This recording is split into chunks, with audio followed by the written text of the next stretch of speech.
At Ritual, we know what goes into the holiday season: the potluck planning, the gift giving, the spreadsheets. So this new year, take a moment for yourself with science backed support that puts you first. So, whether you're focusing on supporting foundational health with a clean vegan multivitamin or supporting your gut health with Symbiotic Plus, do it with 30% off your first month at ritual.com/podcast. These statements have not been evaluated by the Food and Drug Administration. This product is not intended to diagnose, treat, cure, or prevent any disease.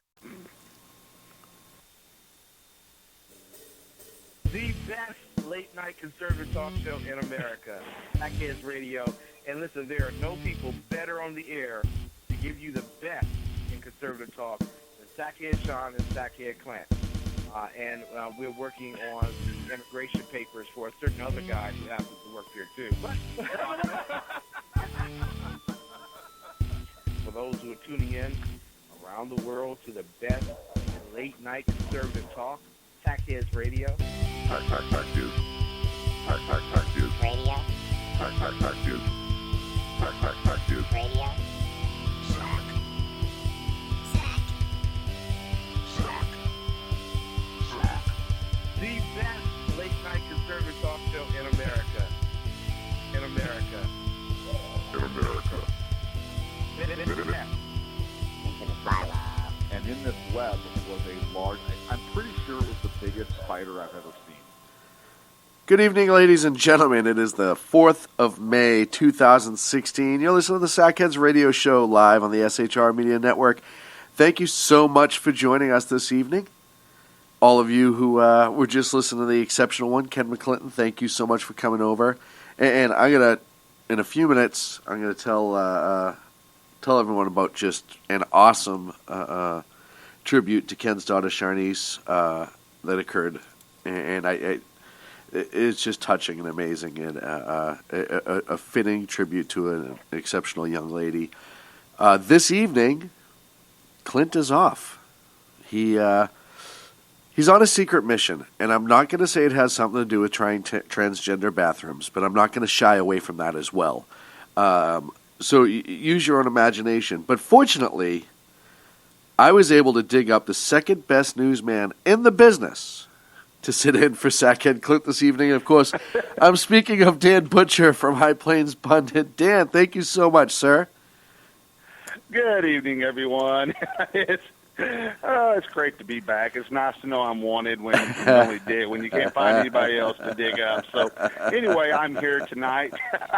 And if you hear somebody in the background, Sean got a taste of that earlier. It's my youngest son who's wandering in and out because he likes to listen when Dad's on the radio. So if you hear him butt in a few times, that's who that is tonight. Awesome. It's actually good to know. And, one of the things that I love about you, Danny, is it's a total family affair.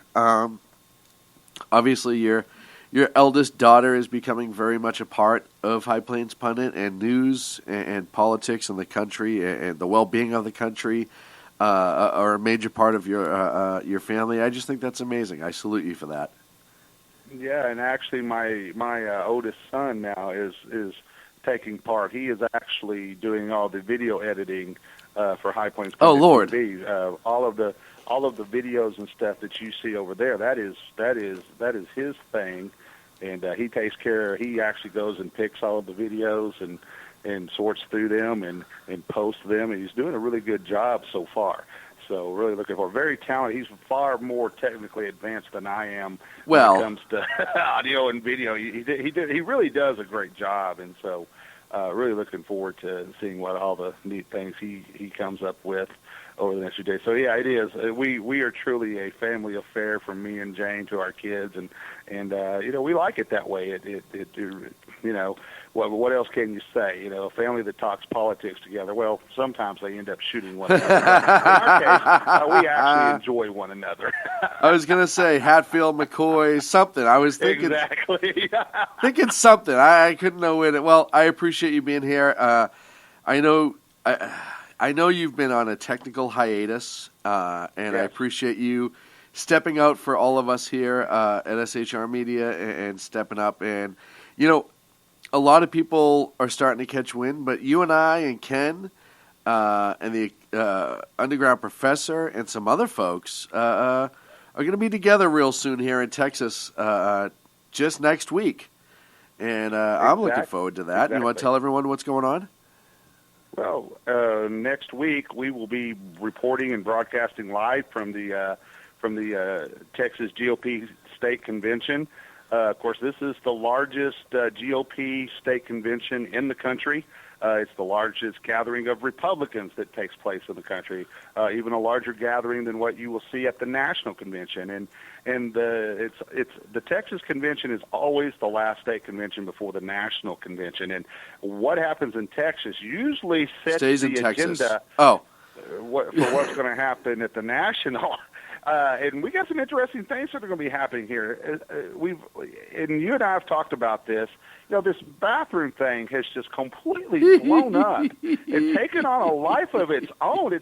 It's become a centerpiece. Who would think that at the end of 8 years of Barack Obama, it's come down to people don't know what damn bathroom to use now, and it's become just this ridiculous part. But yeah, it's very serious, and that's going to be something that's going to be very interesting. That's going to be addressed at the state convention. For the very first time at the state convention here in Texas, we do have the Log Cabin Republicans. Of course, they are a Republican homosexual group, activist group. They will have a booth at that, and that goes completely against what the GOP Texas platform stands for when it comes to homosexuality and gay marriage and that. So that's going to be an interesting situation that's going to develop. And we're also anticipating that let's face it, this convention for the last few years has taken place in very Republican-friendly Tarrant County in Fort Worth, Texas, and now they've moved to what would be the second bluest part in the state of Texas, which is Dallas County and downtown Dallas proper. Yes. And so we're going right into the lair of the beast, so to speak. So we're anticipating that we're anticipating, and you and I have talked about this in Ken. You know, we're anticipating that we're going to see some very interesting things. We think we're also going to see some protest. Yes. You certainly saw the protest that took place last week at the California GOP convention, and that was a little bit different because Trump was speaking and Ted Cruz was speaking. Ted Cruz will be speaking next week and we have you and I will have a story about Ted Cruz here in a few minutes involving Donald Trump, and it also involves John Kasich as well. Moving forward in this primary process. Right. But we're anticipating that this is going to be kind of their trial, all these protests. At Ritual, we know what goes into a magical holiday season. The potluck planning, the gift giving, the spreadsheets. This new year, take a moment for yourself with simple, daily rituals that help you put your foundational health at the top of your to-do list. Ritual's Essential for Women 18 Plus multivitamin is a clinically backed multivitamin featuring 9 high-quality key essential ingredients to help you fill key nutrient gaps in your diet. Or maybe you're stressing your daily protein intake, or you want to double down on support for your gut microbiome. From plant-based essential protein to 3-in-1 pre, pro, and postbiotic strains with Symbiotic Plus, Ritual helps you focus on supporting your body after a long season of juggling everybody else. And for a limited time, do it with 30% off a 3-month supply at ritual.com/podcast. These statements have not been evaluated by the Food and Drug Administration. This product is not intended to diagnose, treat, cure, or prevent any disease. Big shout out to you for making it through the hectic holiday season. This new year, get clean, quality, pregnancy nutrient support off your to-do list, including Ritual's best-selling Essential Prenatal Multivitamin, designed with 12 traceable key ingredients to support a healthy pregnancy. With big changes coming up, take the small steps now and start today with 30% off a 3-month supply at ritual.com/podcast. These statements have not been evaluated by the Food and Drug Administration. This product is not intended to diagnose, treat, cure, or prevent any disease. There's all these radical morons, and even some of the more violent groups, that they're going to come down and try some of their tactics in Texas, because obviously Texas is a target state for the Democrats Yes. to try to turn blue, and for the Republicans to defend to keep it red. So the fact this is taking place in Dallas in a Democrat stronghold really opens up for a lot of possibilities. So Yeah, no, folks, you're not going to want to miss any of this at all. Yeah, it definitely is an interesting, what's the word I'm looking for? Exchange is going to be the best way to put it. It's going to be an interesting exchange as to exactly how Yes, it everything is. goes down. And I'll tell you what, it's... Oh, yeah, it's going to be fun. It's going to be fun, to say the very, Yes, it very is. least. And what I'm looking forward, Ken, is a lot of people don't know how the convention process actually works, and they don't usually get a lot of behind the scenes stuff of the nitty gritty, which it sounds pretty boring, but it's really not. Especially when you get to the different floor fights over platforms and what's going to be the platform of the party moving Right. forward. And that's what I try to do when we're reporting this. We'll be talking to a lot of state lawmakers, national. We'll be talking. We will be interviewing the Senator Cornyn. We hope we can get to Ted Cruz. That's kind of open at the moment. We hope to get Greg Abbott as well, who is the governor here in the state of Texas. So really looking forward to it all. Like I said, I think people will find it very informative, very interesting, and I think they'll also be watching to see if we get thrown in jail. Being in the middle of all this. Yeah, I don't...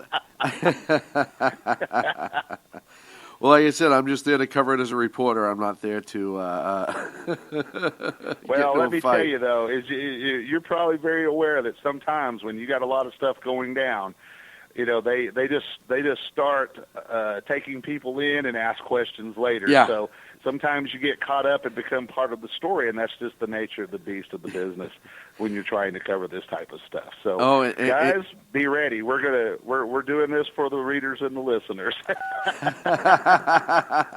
Well, and you know what? sacrifice, wasn't I made the mistake, Ken. Dan.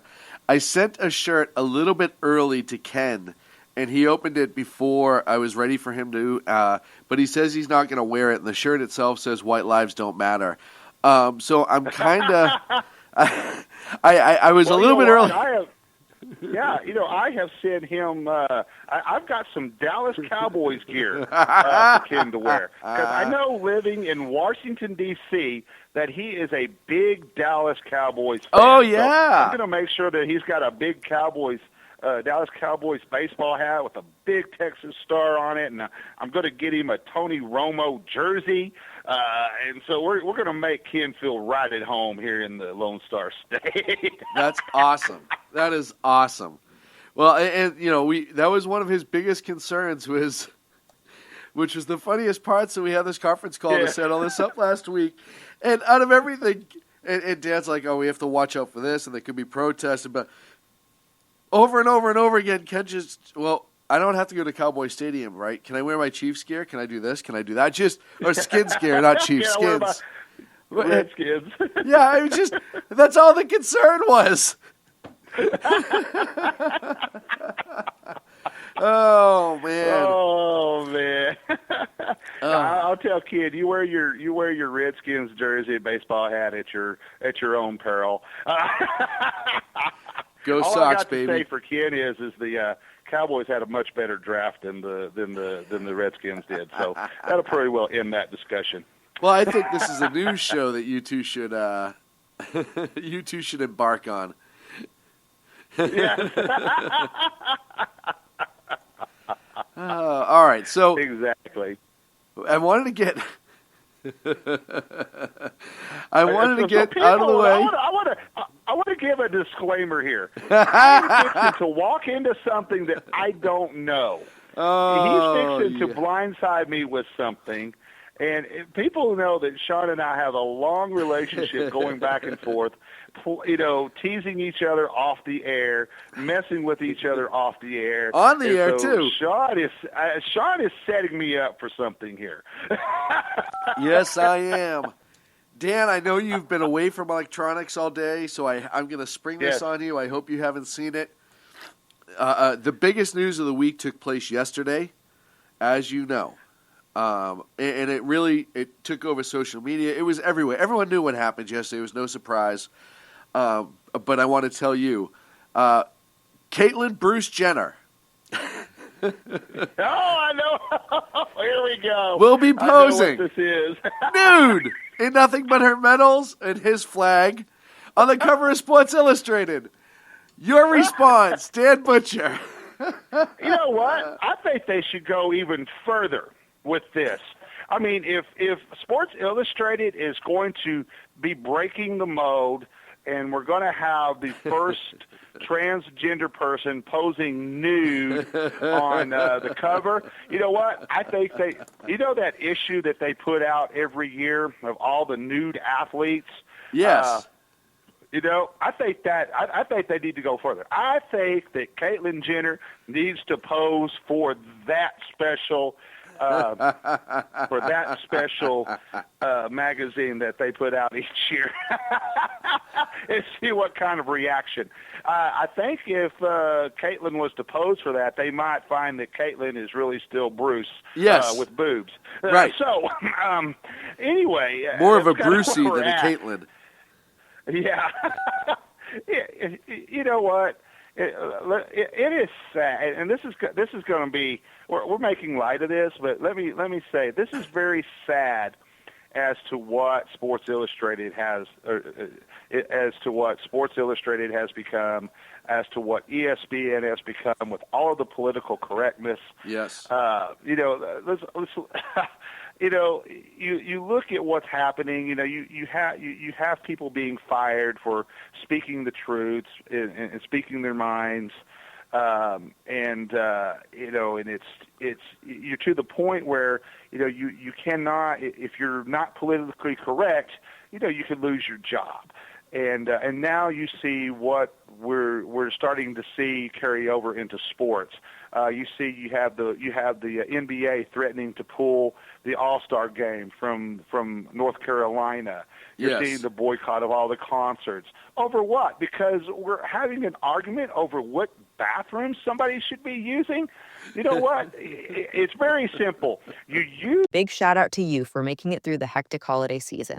This new year, get clean, quality pregnancy nutrient support off your to-do list, including Ritual's best-selling Essential Prenatal Multivitamin, designed with 12 traceable key ingredients to support a healthy pregnancy. With big changes coming up, take the small steps now and start today with 30% off a 3-month supply at ritual.com/podcast. These statements have not been evaluated by the Food and Drug Administration. This product is not intended to diagnose, treat, cure, or prevent any disease. Taxes was feeling so stuck. Sitting in traffic, squeezing into a parking spot, all to squeeze in getting tax help during your lunch break.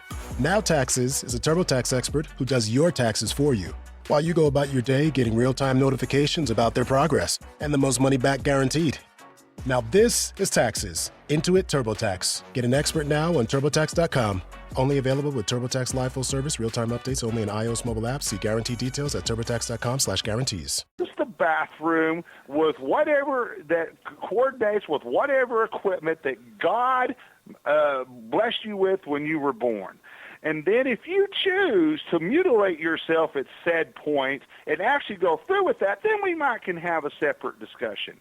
And and Sean, I'll even make this argument that transgender people are not even really homosexuals. They're not really gay. Because here's what's happening. They are going through a process to make themselves become a male or female, and then what happens when they become female? Well, they're no longer gay because they're attracted to males.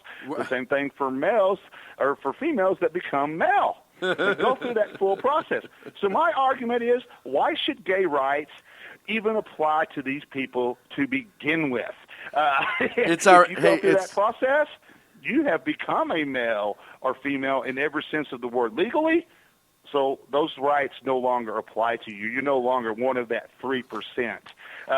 It's our own version of the crying game. Exactly.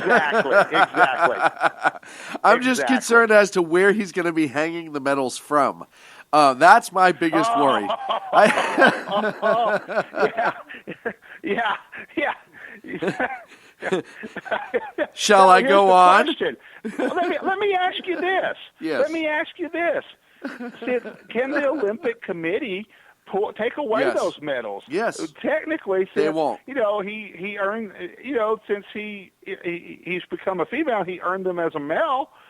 Those were supposedly medals in a male athletic event. Can they? Right. Are those really still his medals anymore? Well, I yes, think they were Bruce Jenner's, but Caitlyn Jenner has become a freak among society, in my opinion.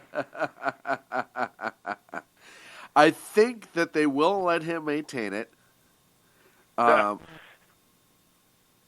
only because, and I don't know what I did here. I don't know what I did. I did something, and they're only because he was Bruce at the time that the medals were won. I listen. This is just. Sean, it boggles the mind. It just, how did we, just think. 1 year ago, we had the battle over gay marriage in the Supreme Court. Yes. 1 year ago. Okay? That victory was won, and we moved forward from that. Well, where have we moved forward from? We have moved forward from gay marriage, which, and a lot of people will blow up in the chat room at me, but I am a firm supporter of gay rights. Always have been, always will be. Now, with that said, I draw the lines at certain things. I was always a civil union person. I thought that if we had gone the civil union route many, many years ago, we would not be having this debate that we had over gay marriage. It would have been settled way back then. And now what has happened? We have progressed further from the gay marriage issue now to this massive transgender issue over which bathroom somebody is going to use. And now we've moved into transracial. You can now identify with whatever race you want to. Hey. You can be a trans animal if you want to. Sean, I want to identify, as a weasel. Well, but I think some of our politicians should actually identify as that. Well, yeah, I was going to say.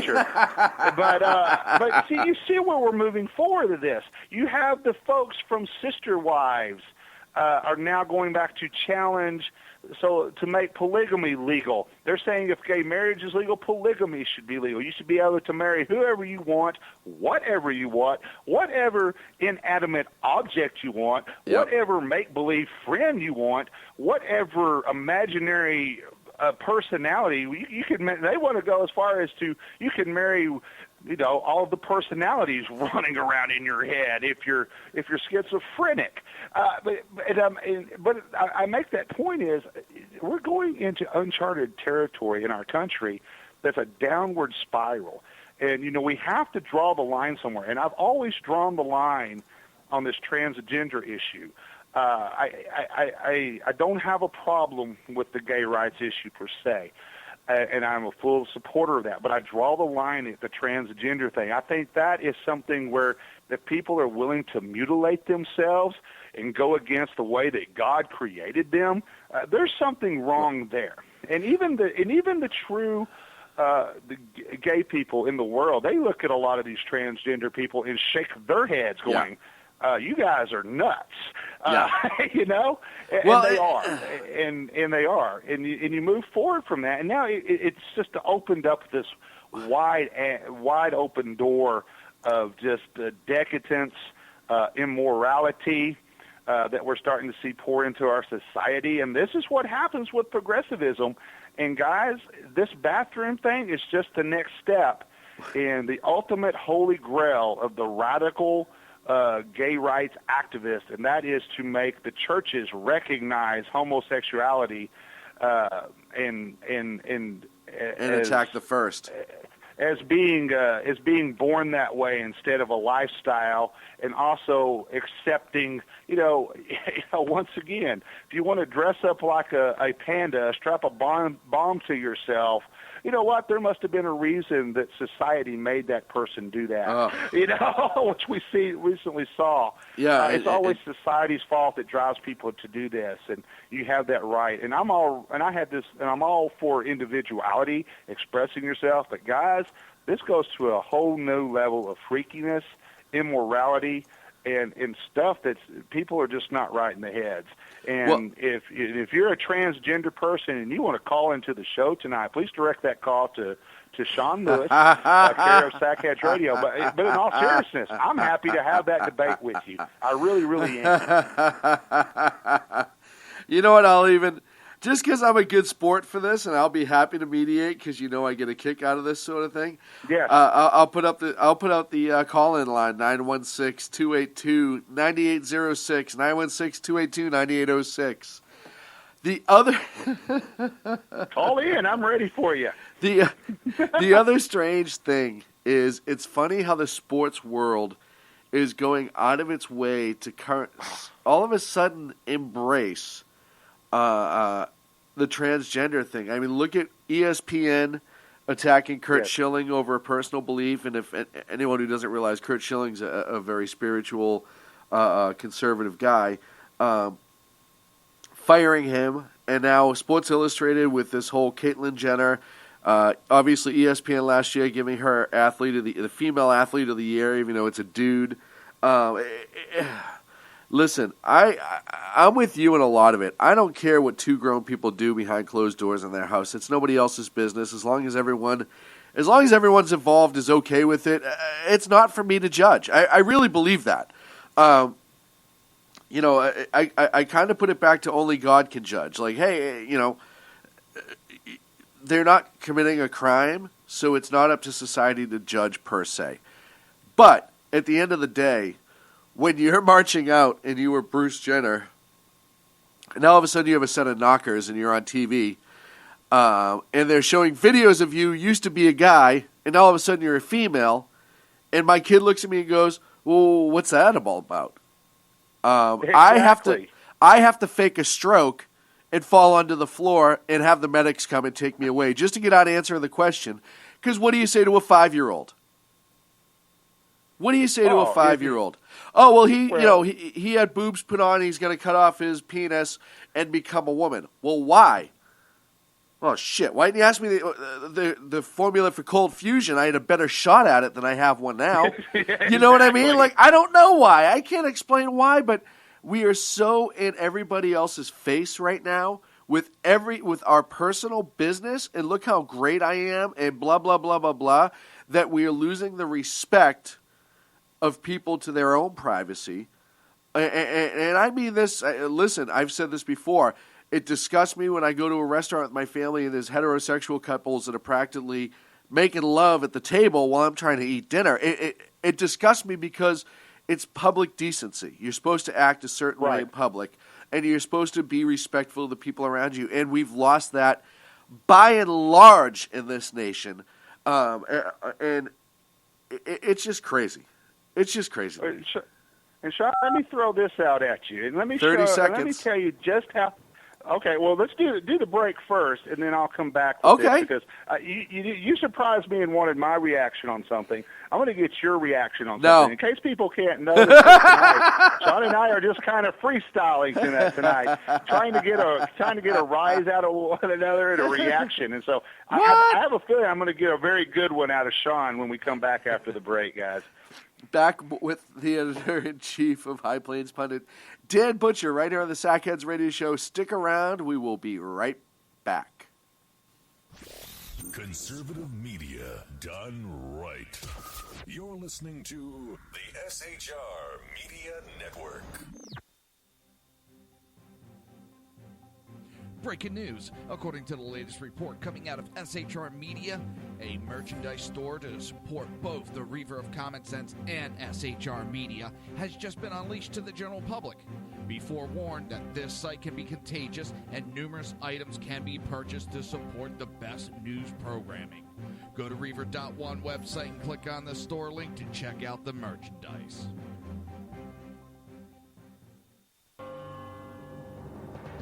Hello, I'm Matt, a student at Hillsdale College. Here's Hillsdale President Larry Arnn on the continuing relevance of the Constitution. Many argue today that the Constitution is outdated because it addresses problems peculiar to the 18th century. Some parts of the Constitution do read rather quaintly. Consider the injunction against titles of nobility in Article 1, Section 9 of the Constitution. But is that so outdated? The purpose of the injunction is to prevent the government granting special privileges to some for partisan reasons. This strikes at the heart of the rule of law. The crony capitalism so common today is a place where the government bestows favors and tax dollars on some businesses to give them a leg up over others. This is exactly the kind of thing the Constitution was meant to prohibit. The Constitution is not so outdated after all. This Constitution Minute was brought to you by Hillsdale College. To join the national conversation on the Constitution, go to constitutionminute.com.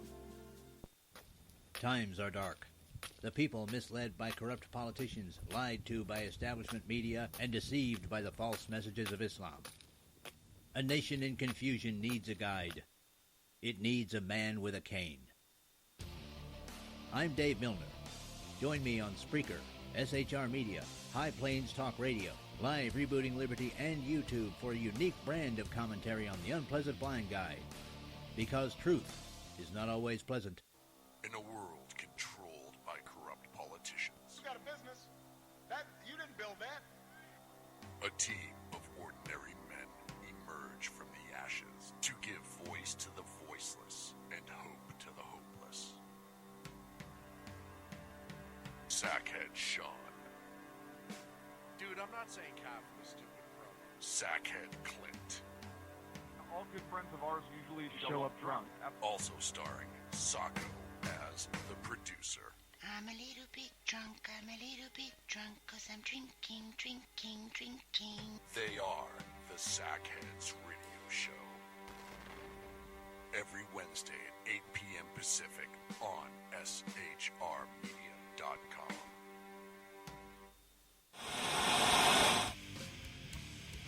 Beware, the Jersey Takeover is here. Every Monday through Friday, 11 a.m. to 1 p.m. Eastern Standard Time. You can catch the Reaver Common Sense Show, hosted by Jersey Joe, right here on shrmedia.com and highplainsdailynews.com.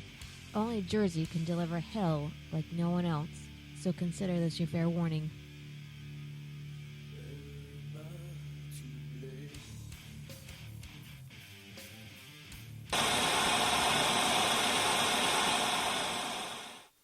Conservative media done right. You're listening to the SHR Media Network. And ladies and gentlemen, welcome back to the Sackheads Radio Show live on the SHR Media Network. I really appreciate your time with us this evening. Dan Butcher, the amazing editor-in-chief of High Plains Pundit, is filling in for Sackhead Clint, who is on special assignment. And by special assignment, I mean I don't know where the hell he is. You know, so... It was really funny at the break. I got a couple text messages from people. And Dan, I don't know as a host, like, I always get crap during my day-to-day life for not being able to multitask. And right. you can attest to this. Once I'm doing one thing, I don't really have a tendency to stray too far at that point. It takes me a while to get my brain going around it because I get task-focused. But when I'm on the show, once a week, I think, is when I burn out all of my multitasking ability, and here's why. I have the Google Hangouts, the live stream going. There's a chat over there. There's not much going on there because nobody knows it's there. We haven't really pushed it, but I still have to go back and forth and check it. I have our chat at shrmedia.com. Click live chat. You can listen to the show and then chat as well. I'm answering texts. I'm answering Facebook messages. I'm also trying to run the board. You know, I burn it all out in the 2 hours that I sit here. Right.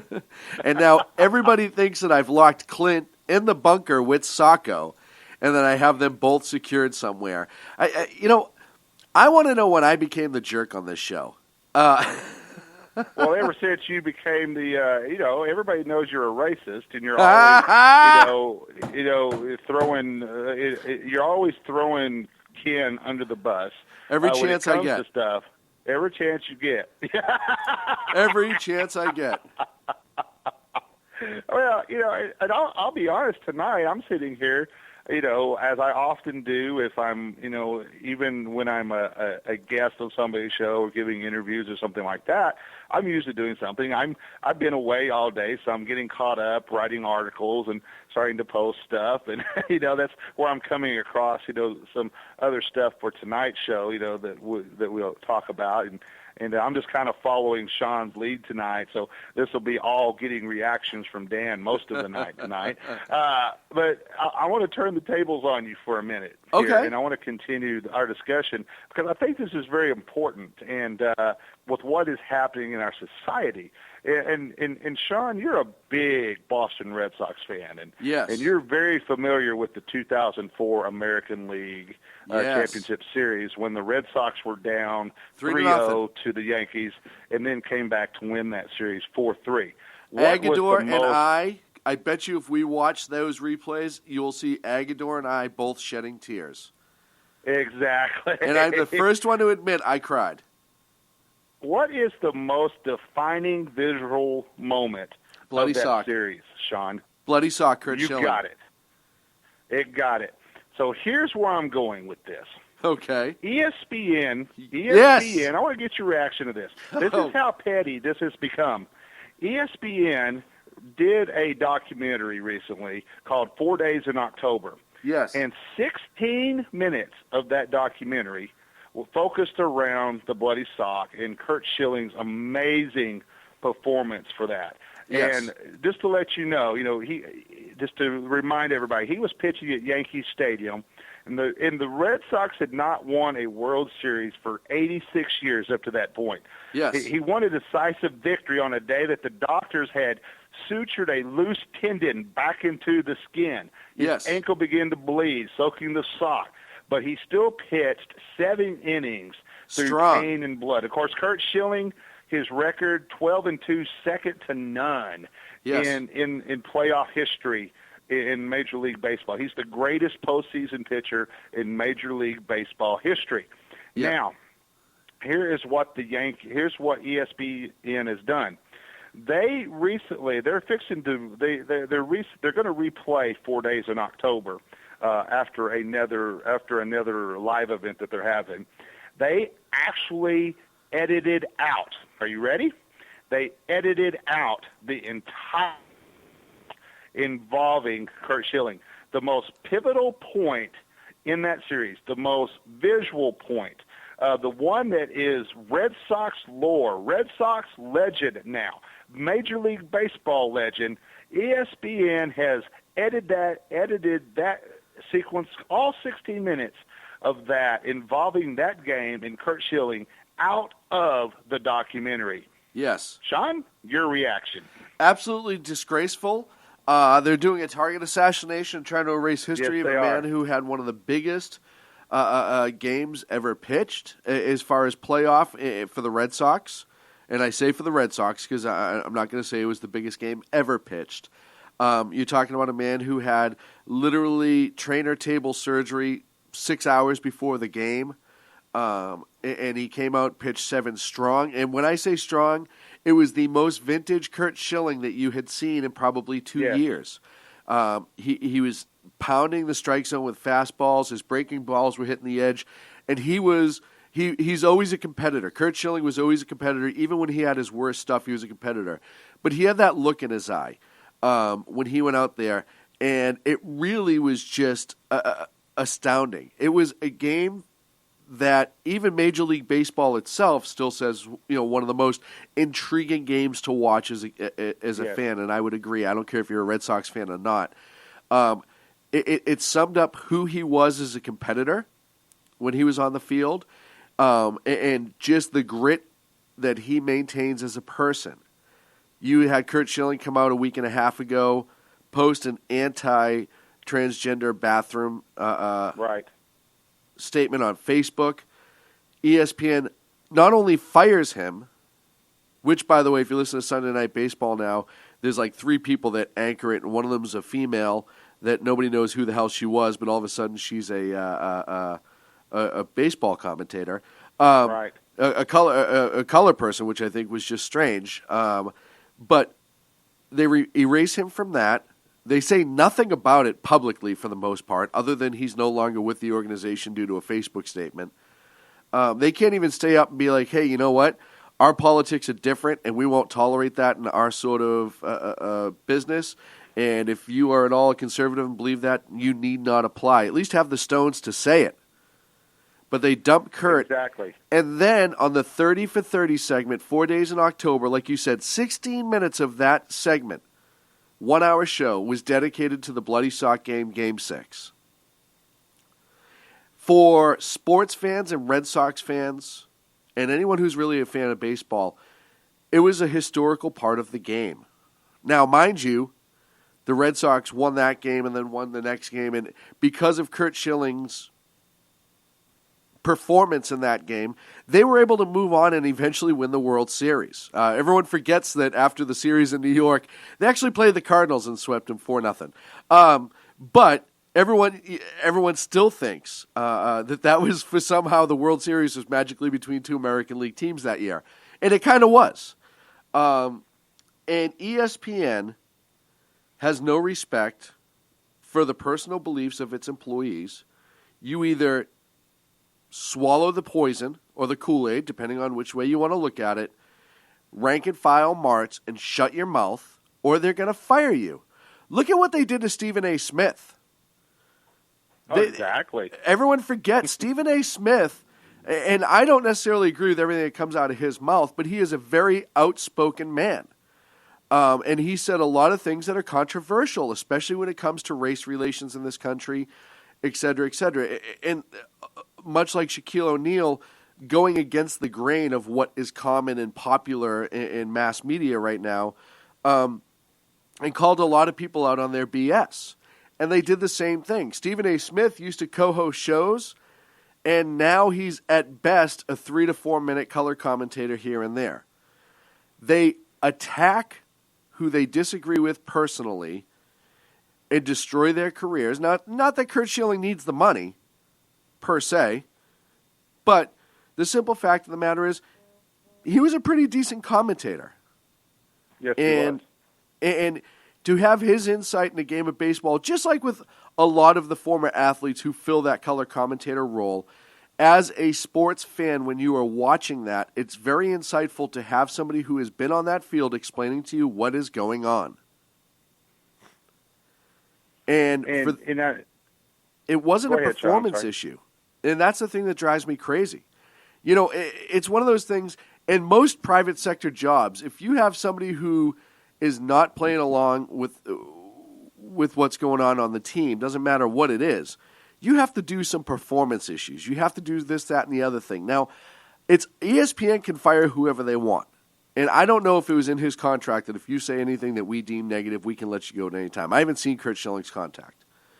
But what it says to you is, just like everywhere else in mainstream media, even the sports, I mean, you look at what different the NHL's doing to reach out to everybody to try to get them to show up, but they'll bury everything about concussions that they possibly can. And not even that I care, because I think if you sign up to play the game, that's an unfortunate injury and byproduct, but it's part of the game, and you've known that getting into it. But they're kowtowing to all these different little micro groups to try to save face for reasons I cannot explain, other than to push the agenda of these groups and gain popularity with them. And you're going to hammer a guy like Curt Schilling, who raises money and lends his name to so many beautiful organizations to raise money for veterans. He raises money for sick children. He raises money for the Lou Gehrig Foundation. He does a lot of fundraising. He's a man of God. He's a born-again Christian, I believe. And he uses his wealth and his namesake for wonderful things. But none of that matters if they disagree. If they disagree with you, You can be one of the most generous people on the face of the planet. They're going to cut you the hell out because of that one belief that differs. And Sean, and I'll go further. And I know we're using a lot of sports analogies tonight to kind of make this point, but these are some great examples that we're not only seeing in sports, but we're seeing all across the spectrum in our society. People being punished for their religious beliefs, for their personal beliefs, their First Amendment rights. You're seeing that on college campuses where they're being censored, not allowed to speak at all. Yes. And in this particular case, you have ESPN actually purposely erasing Curt Schilling from Major League Baseball history. And now, and I would even say that Major League Baseball itself is trying to erase Curt Schilling from history. Curt Schilling has the numbers. He retired in 2007. Okay? In 2012, he should have been a first ballot he should have been voted in on the first ballot into the Hall of Fame. He has unprecedented Hall of Fame numbers, an 846 postseason winning percentage. Yes. He's a member of the 3,000 strikeout club. He has the highest strikeout to walk ratio of any of the members. He's tied for third with the most 300 strikeout seasons. Yes. He pitched for 19 seasons. He had a record of 216 and 146. He won World Series in 93 with the Phillies, 2001 with the Diamondbacks, in 2004, 2007 with the Boston Red Sox. This guy should be in the Hall of Fame, but he's not. And I am of the firm belief that for everything that we were just talking about, for Curt Schilling going out there and being a conservative, being a Republican, being outspoken like he is, trying to, let's face it, he's doing what we're doing, trying to spread the truth, trying to tell the truth about what's really happening in our country, but yet he is being punished for it by Major League Baseball, by the news media, by the sports writers who have refused to vote him into the Hall of Fame, and then, of course, by ESPN being fired and them trying to erase him. And then and then to wrap it up, this is just not with these sports guys. We are seeing it. We have a story now.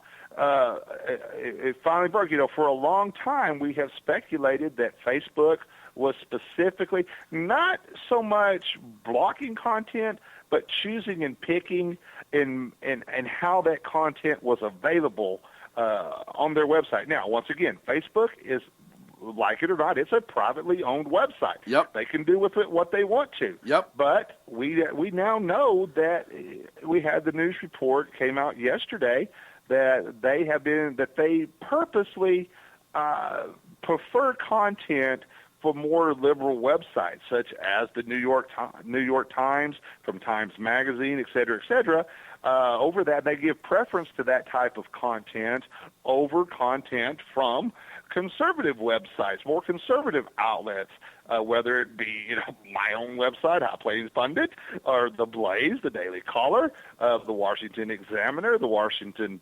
Times, et cetera. You see their content buried to the bottom of the heap. And what's happening in our society, Sean, is plain and simple. It comes down to the line where they're trying to silence us. They're trying to make, let's face it, they're trying to make the majority of Americans by far still identify with conservative family values. Yes. And it is a minority in this country, a very minute minority that is very vocal and very loud, that are trying to silence us and accept the quote-unquote new normal. And that's up to me and you talking about this type of stuff tonight and the rest of our conservative news brethren to spread the word and continue to hammer home and hammer the truth and get the correct information out there, because if we don't, Curt Schilling becomes the devil incarnate. Yes. For simply sharing his personal beliefs in what he feels is just and what is right. Well, and the other thing that I keep pushing too is the argument is that they want equal rights. And yes. as you see time go on more and more, you see they don't want equal rights. They want special rights, different rights, rights that makes them different and above everybody else.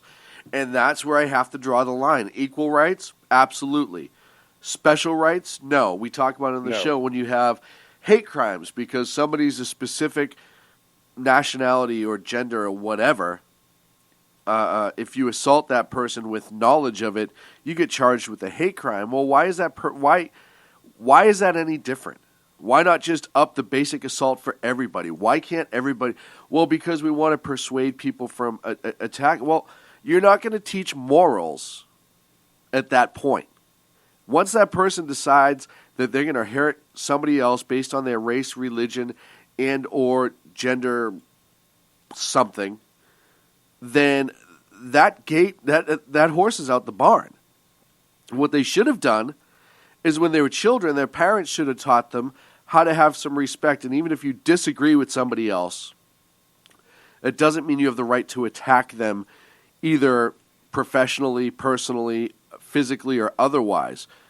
And that could be ESPN could learn from that right now. Sports Illustrated could learn from that. But specifically ESPN could learn from that with what's going on with Curt Schilling. And like you said, this is the tip of the iceberg.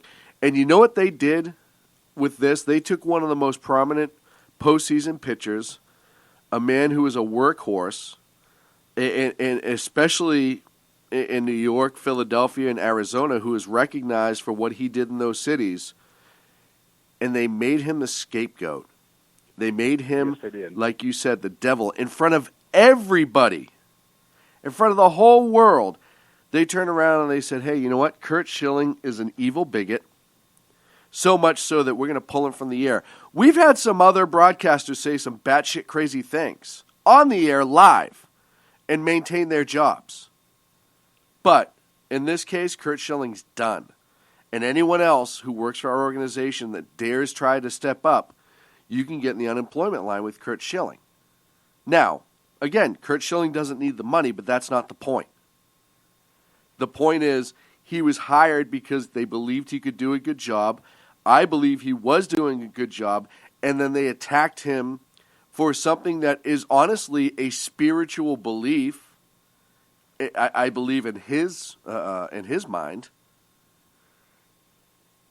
and that's when you start getting. Wait a minute, is that an attack on his First Amendment rights, freedom of religion? Because he is a born-again Christian, and that goes against his religion, and you have to respect his religion. Hell, we have schools that are mandating that we give prayer time to Muslims.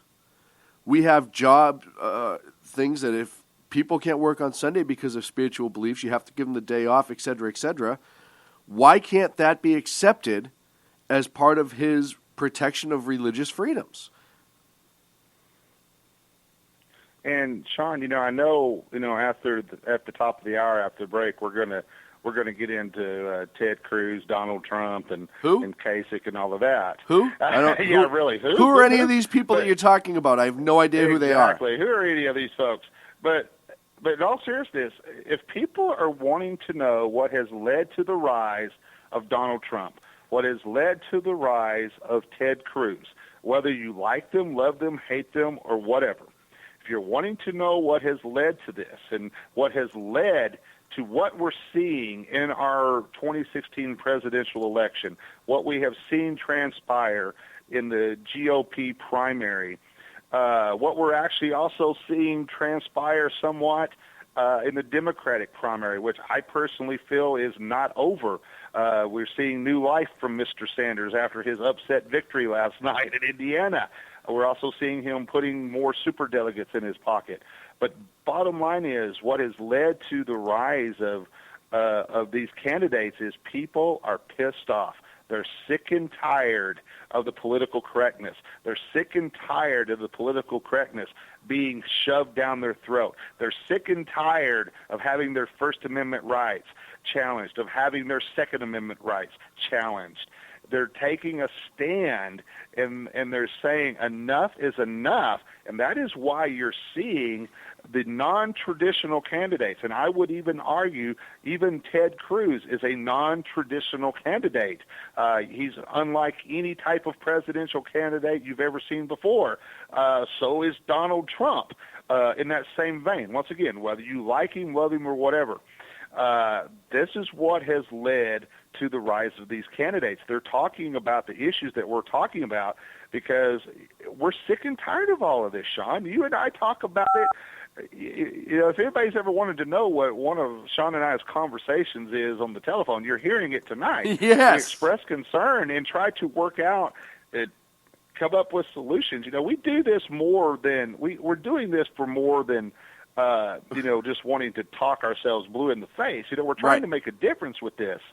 But and that is what, and hopefully we're starting to make that difference and starting to head that direction and letting these radical progressives know that enough is enough. It is time to stand up and take our country back and go back to the very foundation of which this country was founded, to go back to the values of the United States Constitution, to go back to our Judeo-Christian values, to go back to the family, to bring the fathers back into the home, to sit down and have dinner with your children, to bring God back into the home, not to be afraid to talk about God in public without fear of offending somebody. Yeah. Did you ever think we would come to a time in our history when somebody would be offended by hearing the name Jesus Christ in public, ladies and gentlemen? Yes, we have reached that point in our society, not in our own country, but worldwide.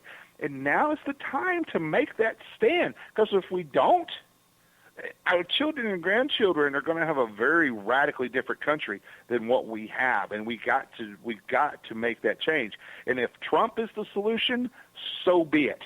It may not be the permanent solution, may not be the solution that we want, but it's certainly better than the alternative of Hillary Clinton or Bernie Sanders, or for God's sake, let Bill Clinton anywhere near the interns again in the White House. Are you kidding me, ladies and gentlemen? I'm thinking even letting Hillary anywhere near the interns at this point. But that's a whole nother conversation we can have. Well, I mean, that's what you have Huma for. That's what you have Huma for. Well, and folks, now's the time. Dan, as you're starting to talk about this and breach into the next segment a little bit, I'm reading down the list of people in the chat room, and I'm almost imagining the looks on each individual one's face as you say different names of different politicians. Oh, Sean, it was priceless yesterday because, you know, I and I know we got to get to the break, so I'll make this quick. I made the point earlier that I was supporting both Donald Trump and I was supporting Ted Cruz, both of them. I was supporting both. I will support who is the GOP nominee. Are you saying you're a trans candidate? Yeah, I'm a trans candidate. But I was getting blasted yesterday because, let's face it, I completely went after Donald Trump yesterday for his absolutely ridiculous remarks about Rafael Cruz aiding and abetting Lee Harvey Oswald. I mean, that just deserved to be made fun of, be ridiculed. Of course, I've also done the same thing to Ted Cruz, to Bernie Sanders, Hillary Clinton. If they say something stupid, I'm going to I'm going to make fun of them, and I'm going to have a heyday with it. But I got attacked. You are a Cruz supporter. Why are you a shrill for Cruz? Da da da da da da da da da da da. And then I go, have you not read a single one of my articles I've been writing since this election process began? That I support both of them. And then I had some articles we published later in the night after the primary that were real negative towards Cruz. Oh, you're a Trump pansies. You're only in this for Trump. You're a an Trumpster moron. You're leading to the destruction of the country because you support Trump. I'm actually sorry to see Cruz drop out at this point. I thought it was more interesting and brought more value and substance to the campaign. And I don't think, and here after we do the break, which we've run long, we're going to discuss that, ladies and gentlemen, Ted Cruz is not done yet in this presidential campaign.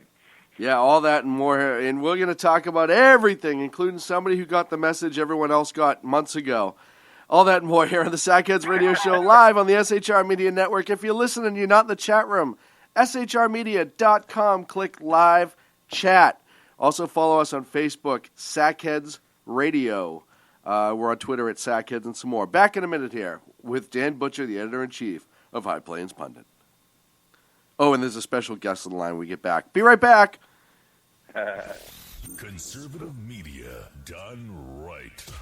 You're listening to the SHR Media Network.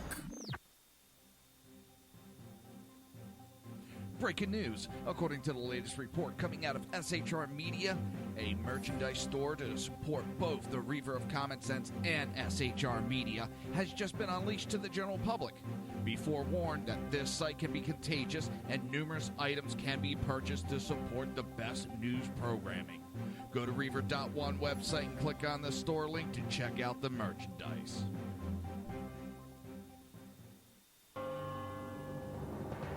Hello, I'm Matt, a student at Hillsdale College. Here is Hillsdale President Larry Arnn on the continuing relevance of the Constitution. Many argue today that the Constitution is outdated because it addresses problems peculiar to the 18th century. Some parts of the Constitution do read rather quaintly. Consider the injunction against titles of nobility in Article 1, Section 9 of the Constitution. But is that so outdated? The purpose of the injunction is to prevent the government granting special privileges to some for partisan reasons. This strikes at the heart of the rule of law. The crony capitalism so common today is a place where the government bestows favors and tax dollars on some businesses to give them a leg up over others. This is exactly the kind of thing the Constitution was meant to prohibit. The Constitution is not so outdated after all. This Constitution Minute was brought to you by Hillsdale College. To join the national conversation on the Constitution, go to constitutionminute.com. Times are dark. The people misled by corrupt politicians, lied to by establishment media, and deceived by the false messages of Islam. A nation in confusion needs a guide. It needs a man with a cane. I'm Dave Milner. Join me on Spreaker, SHR Media, High Plains Talk Radio, Live Rebooting Liberty, and YouTube for a unique brand of commentary on the unpleasant blind guide. Because truth is not always pleasant. In a world controlled by corrupt politicians, You got a business. That you didn't build that. a team of ordinary men emerge from the ashes to give voice to the voiceless and hope to the hopeless. Sackhead Sean. Dude, I'm not saying Cap was stupid, bro. Sackhead Clint. All good friends of ours usually show up drunk. Also starring Sacco as the producer. I'm a little bit drunk, cause I'm drinking. They are the Sackheads Radio Show. Every Wednesday at 8 p.m. Pacific on shrmedia.com.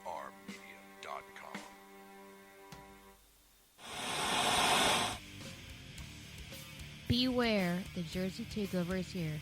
Every Monday through Friday, 11 a.m. to 1 p.m. Eastern Standard Time. You can catch the Reaver Common Sense Show, hosted by Jersey Joe, right here on shrmedia.com and highplainsdailynews.com. Only Jersey can deliver hell like no one else, so consider this your fair warning.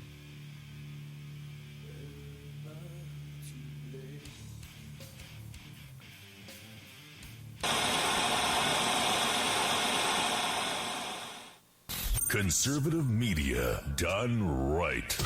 You're listening to the SHR Media Network. And we are back here on the Sackheads Radio Show live on the SHR Media Network. My guest host this evening is the amazing Dan the Man Butcher from High Plains Pundit.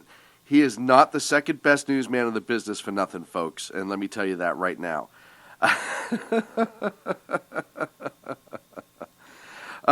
And on the line, do I still have our caller on the line who wants to talk about Kurt Schilling's bloody sock? Yes. I'm yes. lost for Dominique. Hi, Dominique. Thank you. I've been listening to your show for a long time, and I think you are just so darling. What you have done for black people has set them behind many years, and I'm very proud of that.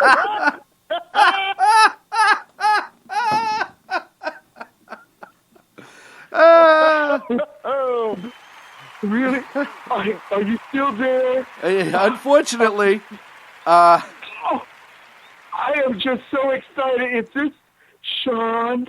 Oh, Sean, you are the greatest of all of the guys I hear on the air all day long. And boy, do I listen long on the air all day long for guys. I bet you do. My friend, are the best. I just wanted to talk with you about Chrissy Schilling. Chrissy Schilling and I used to go. Kurt Schilling. Kurt Schilling. Okay. I don't want you. I don't want this to get too personal. No, no, that's his name. His name is Kurt Schilling. You're not getting personal. Okay, you can call him Kurt if you want, but I knew him when he was Chris. No. Oh, he had the most darling brown hair.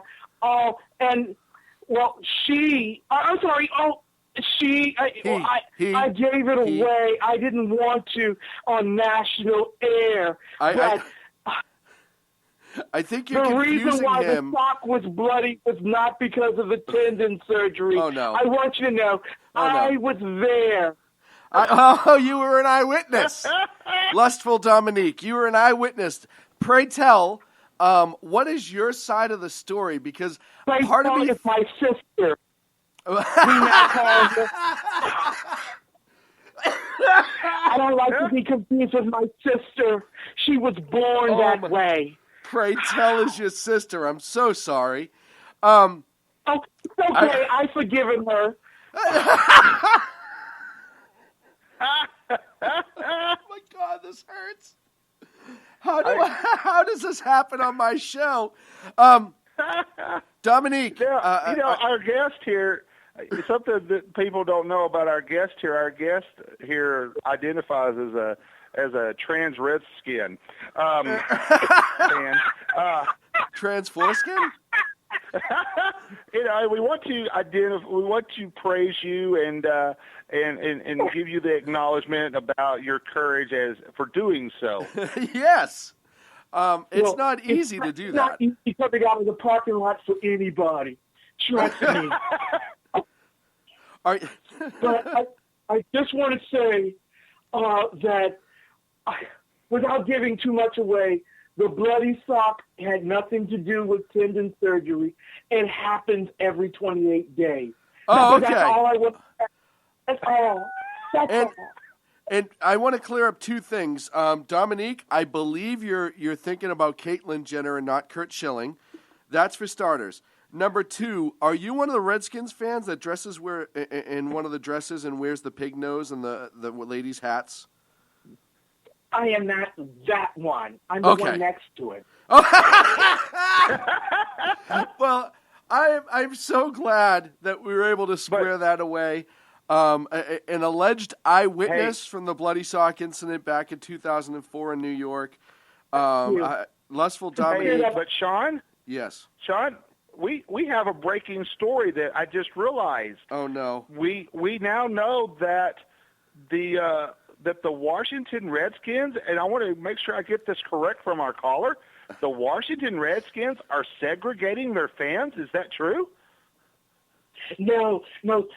Listen, there are a lot of people that are so upset about the name Redskin, and so they just put all this stuff out there, and it's all wrong. It sure is. Let me just say, we are not segregated by force, although I would love to be.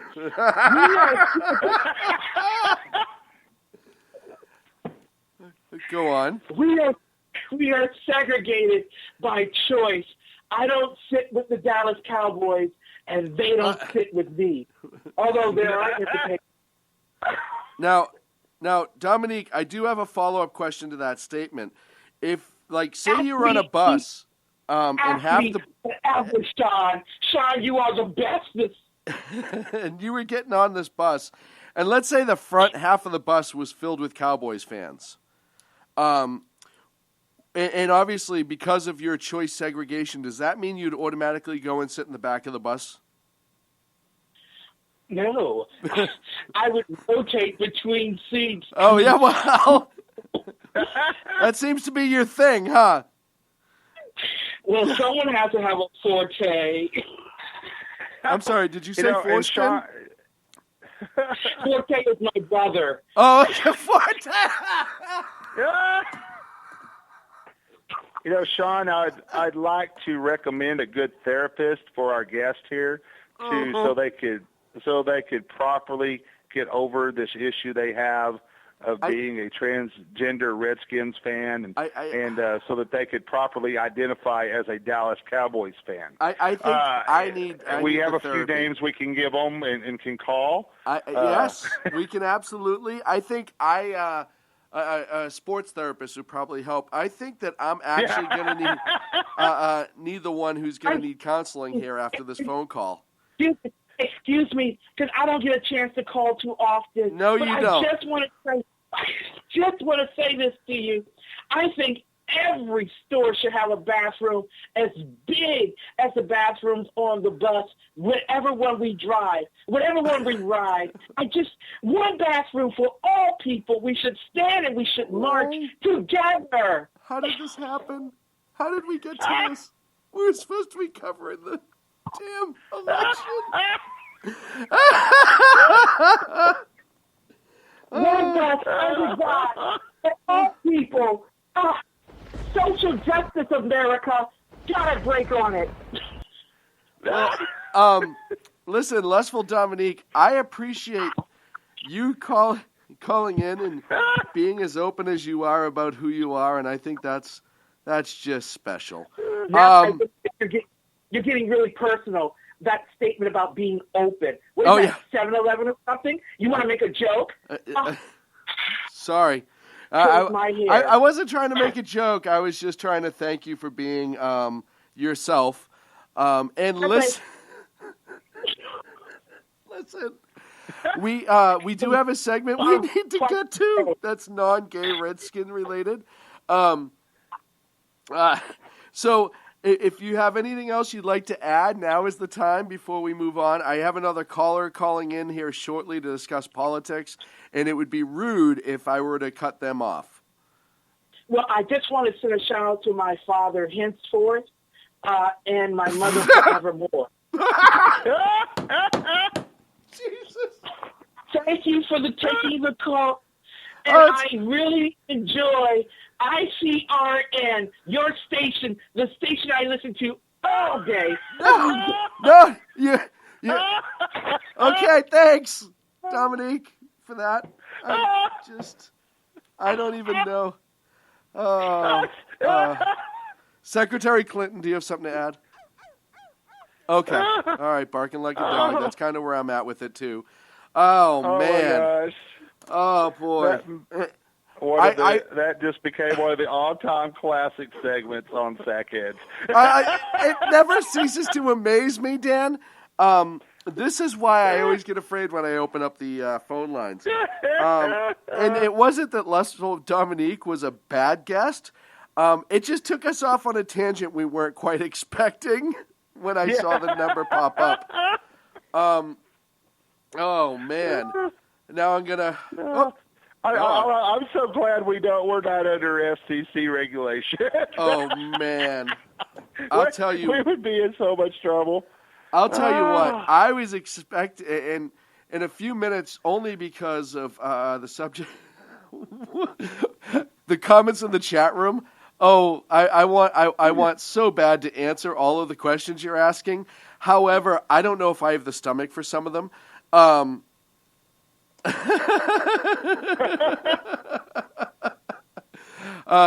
think the best. I think the best question was, what was that? And I think that kind of summed it right up. Yes. Positional player questions. Lustful Dominique rules. It goes on and on. So I appreciate I appreciate Lustful Dominique coming on and being so open. Was there something that happened politically, Dan? Rescue us, please, damn it. Oh my gosh, Sean, I am so lost now.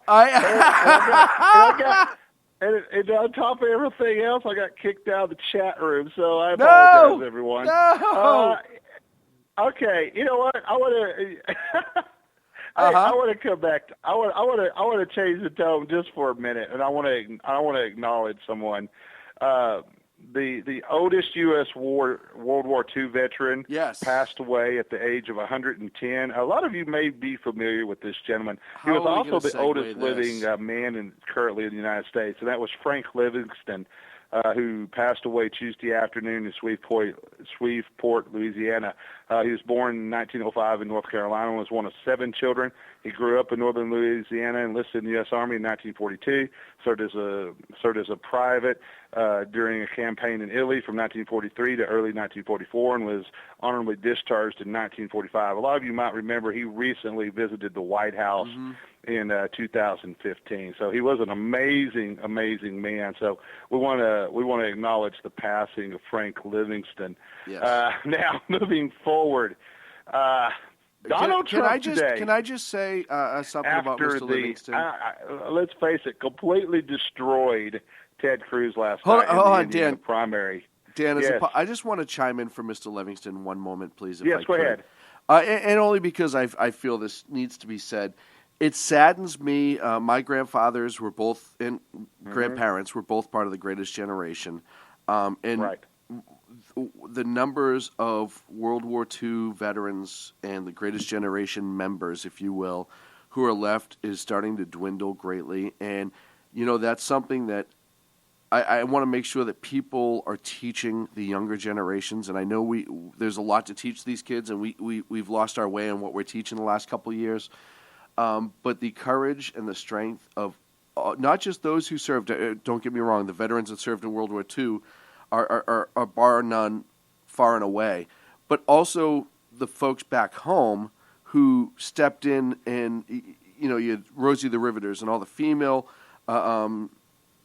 military members who shuttled planes back and forth across the country for service and deployment, ladies auxiliaries, the nurses that were in World War II, as well as just the average person here who, war bonds and cutting back on usage of electricity and everything else they could to save for the war effort.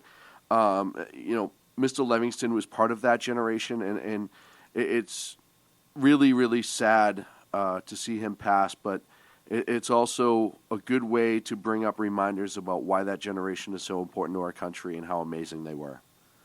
Well, and stop and think about Mr. Livingston. When we look at, we look at our generation and our younger generations today, our 18, 19, and 20-year-olds, about how they're arguing for safe spaces from college universities. How you mention the name, you write the name Donald Trump on a sidewalk in chalk. They become traumatized. Yes. You're talking about, we had 18, 19, 20-year-olds going to the battlefront to defend our country, enlisting. Mr. Livingston was 38 years old when he enlisted in the Army to defend our country. He was also a black man in the 1940s that enlisted in the military to fight and defend our country in that Greatest Generation. So that even makes him all the more remarkable in all of that generation for what they did. And unfortunately, it's being lost. What these people fought for, what they stood for, how important that was for not just the freedom of our country, but the freedom of the world. As to why America became the leader of the free world, like it or not, that is the role that we relished, even starting with World War I, moving into World War II, and after that. But and that goes to stress, what we have seen in the last 8 years with the absolute nonsense of being offended at every little thing, needing your safe space. You look at me cross-eyed, you're harassing me, that type of stuff. versus what this generation did. The United States being withdrawn from the world stage as the world leader of freedom by Barack Obama and the progressives, that's made the world a more dangerous place. Very unsecure place. That's led to the direct rise of the Islamic State. It's led to the direct rise of Vladimir Putin, who has grand illusions of bringing together the old Soviet Union and even making it more powerful and bigger than it was in its heyday. That has led to this, a direct result that the current leadership and the current generations have not learned those lessons that we learned from World War I, World War II. And, Sean, we are just to blame. And the reason that we are to blame is because we have allowed this new generation and these leaders to forget about the sacrifices that were made by these folks. They have forgotten why we were the leadership and the bastion of freedom, that shining light on a hill, the lighthouse that everybody looked, that freedom, a freedom lighthouse. And it's our fault, Sean. It's I agree. Fault, your fault, that we've got to get out there and better educate these folks. Because, and it's part of the reason why. If we don't, yeah. I agree. It's part of the reasons why our leaders failing us is kind of why our election and our politics are who they are right now. And this is probably a good way to segue into that and understand why the country is currently voting the way it is and why some people are so bitter and angry with leadership, both elected and party. Which are two different things. And I want to welcome the exceptional conservative Ken McClinton to the line, and hopefully he can add some insight on this. And we're going to burn off the last break at the bottom of the hour because I know we're going to get hot and heavy into this subject, and I don't want anything to screw that up. So, Ken, thank you for joining us. I just want to say this. I remember calling in first. I don't know how you picked up that person. I know, I understand, and I want to apologize. However, under the new law, I'm forced to take transgender calls first, I believe. So I just Sean, at first I thought he was referring to the fact that you took my call first before his and brought me on the show before him. Well, because I'm a white man. So that might be what he's alluding to, because, Sean, you do have a history of that on this show. As I've been told. As I have been told. In Clint's absence, so I want to make sure we keep you in check. Yes, thank you. I appreciate that. Hey, Ken, I do want to take a minute to recognize something that happened in your life that is so important to you, if I may, if that's okay. Yeah, that's fine. The Newhouse School established the Shanice Milton Award for Excellence in Community Journalism in memory of your beautiful daughter, Shanice. And I read all the articles and I looked at all your posts. How amazing is that for you and your beautiful wife, who we love dearly? Thank you, Sean and Dan, for all of your love, and all of the listeners. I felt your love. I felt your prayers. It's an amazing catalog of work that Shanice Milton did, and virtually just 2 years after leaving Newhouse. And she was recognized for her writings as a community journalist, not for the sake of her being murdered, but it brought attention to the fact that her case has gone unsolved to date. My wife and I, we were excited for Ashley McBride, the young woman who received the honor. Yes. But we were exceptionally acceptable of just the overall family spirit at Newhouse, the professors that we had lunch with, who told us exactly what seat she sat in and how impactful she was in the classroom, and how she never wasted a moment at Newhouse. Every moment was a moment to get better. And my daughter and I agreed that I would never admit that she was my daughter, because in Washington, D.C., to admit that she was my daughter would preclude her from having career opportunities. Yes. And, yeah, because we were both conservatives, but in this liberal media place, there is a certain prejudice and bias. She started working at Community Capital News just a year and a half after leaving Newhouse with her master's degree. And she did an amazing catalog of work. The great thing is that even in her death, she was coming home from covering a story on Capitol Hill. And she was killed between, I have now learned that there were 3 gangs that were involved, and one opposing gang member picked her to shield himself from the bullet that was intended for him. And I say that to give merely perception of how important it was to the Syracuse family to remember her. Dean Branham, we love you, we thank you. Eileen Gallagher, we love you and we thank you. And to all of the staff and professors, just your embrace yesterday was more than we could have reckoned with. With everything that we've experienced, especially over the past 2 weeks here in Washington, with advocates and with politicians who have said some very mean things. It was a great gift from God to have that honor bestowed upon her, and that it would be continuum eternally, so that people will be mindful of not only the story of her as a great writer over a year and a half of work, but being a great daughter who was smitten by 2 cowards on a Wednesday night.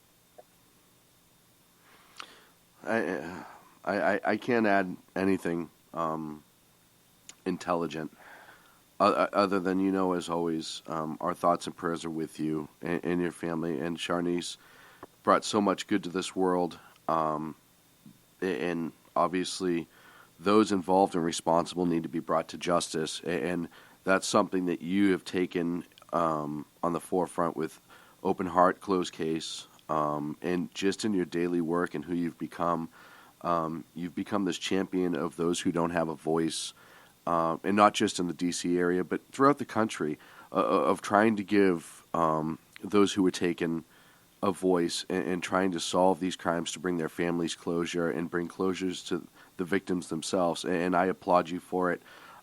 We all do. We all think you guys are just absolutely beautiful and amazing people. What you've been able to do and make such a positive out of something that would have destroyed many families, and it's made you guys just closer and more unbelievable than you were when I've met you 4 years ago, and I always thought you were an unbelievable human being, and it makes it that much better. And it is an honor and a privilege to know you, and you have our love and support however we can. Thank you, Sean. I really appreciate that. Now, and Dan, thank you as well for your support and making this an international story. And hopefully in the coming weeks, there will be an international story about Shanice Milton that will probably rock D.C. So I just love you all. I really do. And we love you too, buddy. I want to add this, I think a lot of people, it's going to be something really special is going to happen next week when Ken and Sean and I get together, because it's, what can you say? We have become family. We're friends. We're family. And everything that we do, and people don't realize that, we come on the air and we cut up a lot. We bring you news and information, but, off the air, we communicate and we share our personal lives with each other. Sean and I are, it's almost like we're brothers, Sean and I and Ken, because we communicate, off privately. with our personal lives. And, Sean knows, almost every little thing that happens in my life. We share that, and Sean shares that, and then here Ken not only shares this with us, who we consider our brother, our family, and we love Ken, we love his family, we love his wife. But here is Ken. He even goes that step further, and I've shared personal stuff in hopes that it would make a difference. Sean has too, but not on the same level that what Ken has done. Ken is now taking up a cause, taking up a fight that is very, very important. And I just want Ken to know, we're behind you 100%, brother, and we will be there. And we will be there with you, and we're going to make sure that Charnice's murderers are brought to justice. We're going to make sure that the murderers of all of these other code cases, as many as we possibly can, we cannot rest until all of these cases are solved and these people are brought to justice. And certainly with this honor, with this scholarship, that's just another way that Charnice will be remembered. And Ken, bless you. And like I said, we're behind you 100%, and we will be to the end, man. Thank you so much. But I just want to clarify something, because I understand what you mean when we say the word family. When Sean says it, am I a member of Sean's family? And with that being said, let's get on to the GOP. Can I come inside now with Sean and stop sleeping on the porch? Am I yes. part of the family? You know what? On Wednesday night, you will learn. A week from tonight, you will know. Absolutely amazing. I love it. I absolutely love it. I am so glad that Mrs. Butcher's coming along to chaperone, because Lord. Oh, can you imagine if we went? Can you imagine if we went unchaperoned? Oh, we'd never make the convention. It would just be exactly. It'd be pandemonium. Oh man! All right. Well, let's get into the election here. Last 30 minutes or so.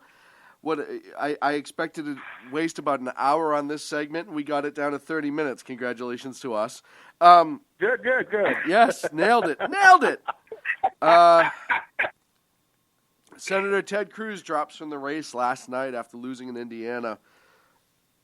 Pretty substantial loss, too. Immediate reaction, I think, was shock and awe through many in the media and GOP. I honestly thought he would hold on to the convention. I know there was talks that the campaign wasn't, money financially wasn't as sound off as they had hoped to be, and it really kind of sent a shock to the election. Dan, your reaction first.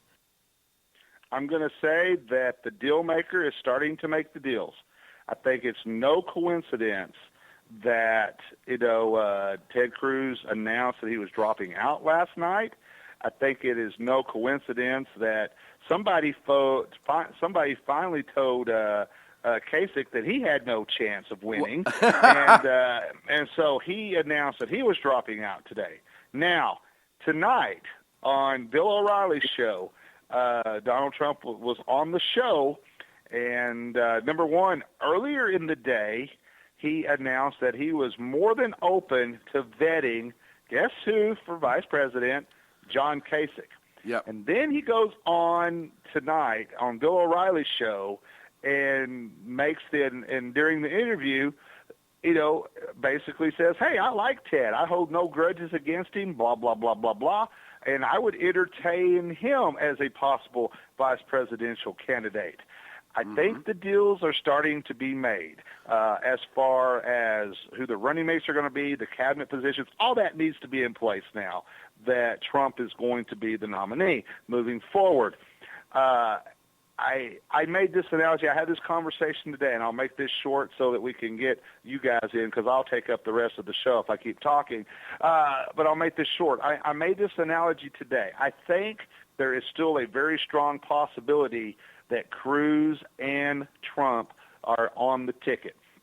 And the reason being is everybody has to remember that during the primary season leading up to the 1960 presidential election, John F. Kennedy and Lyndon B. Johnson were bitter enemies. That was a very bitter Democratic primary. It was more bitter than what you saw between Trump and Cruz and all the other Republicans leading Rubio, up. What you saw with Rubio, et cetera, what you saw between LBJ, there was a general dislike and hate between those two. But Kennedy knew that he could not win the presidency without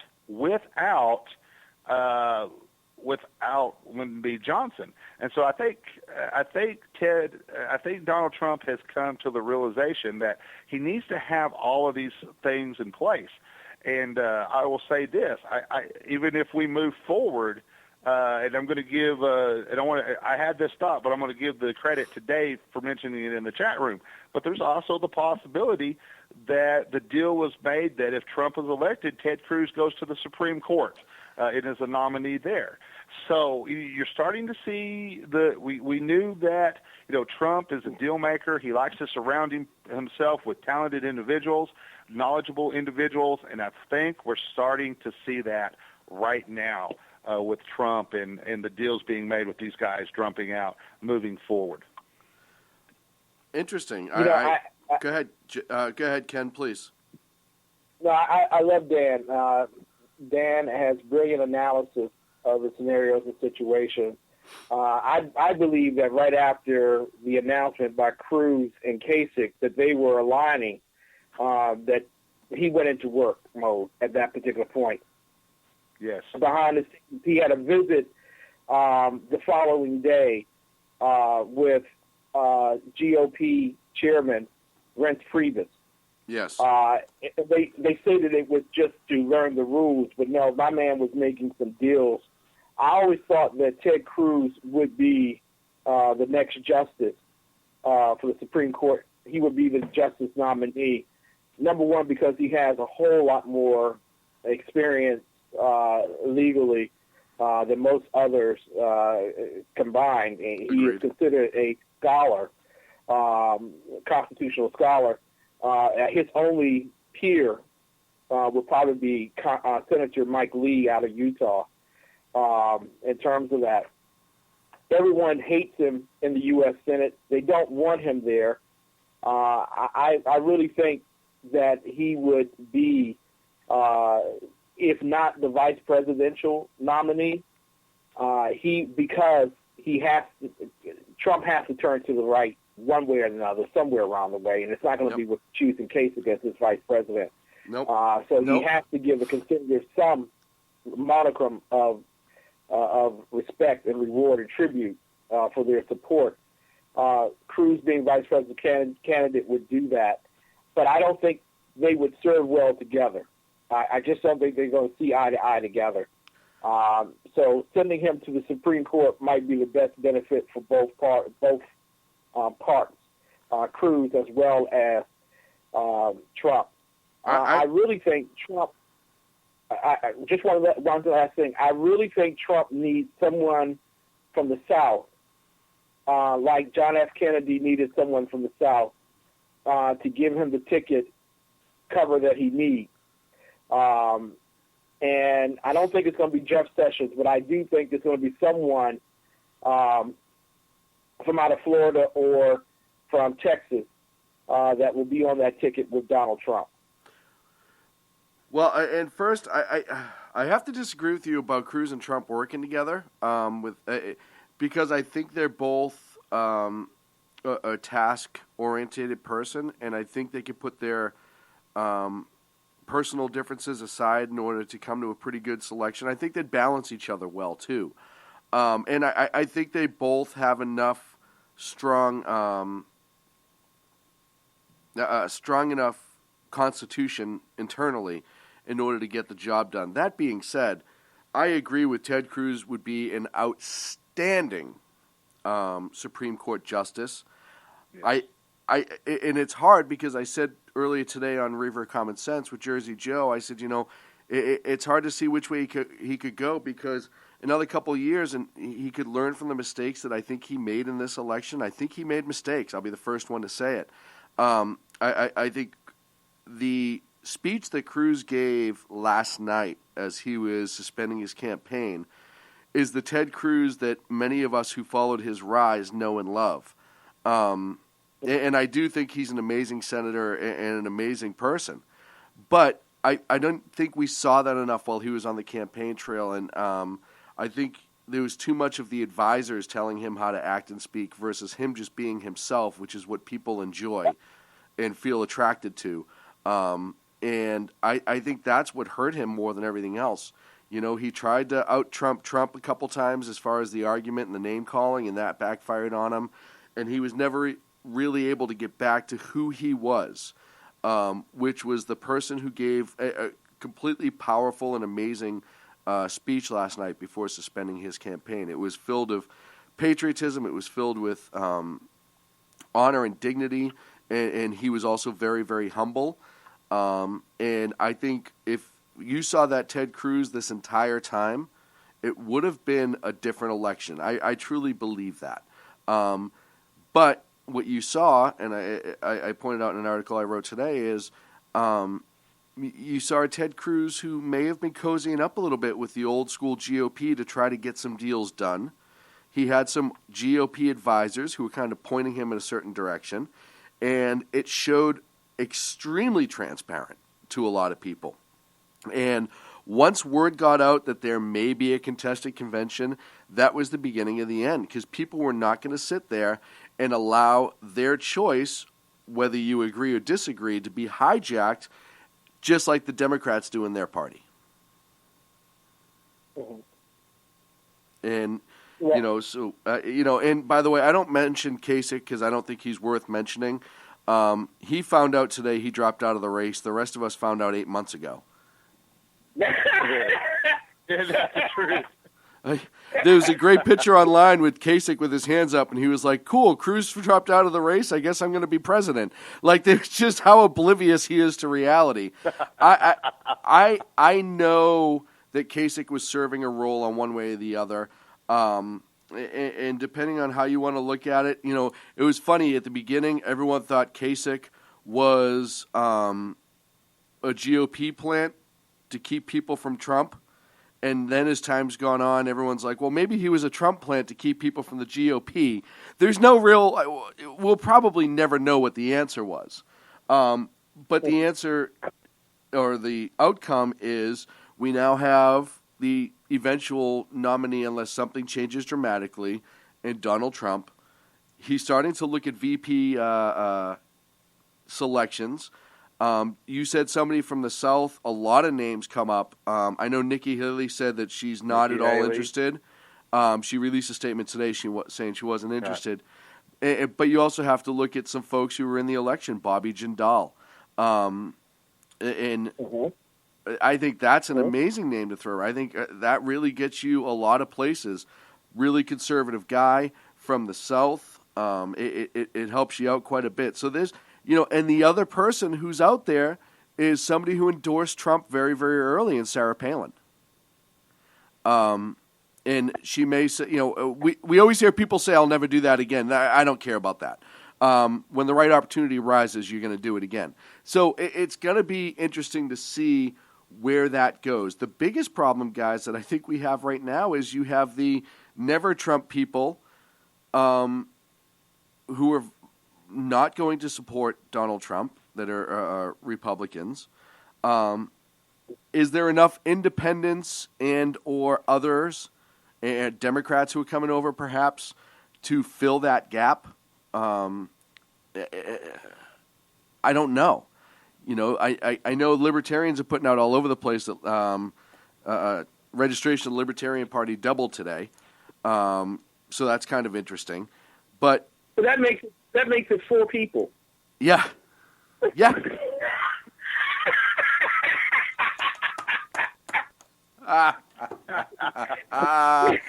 Come on, they had 4 candidates this year.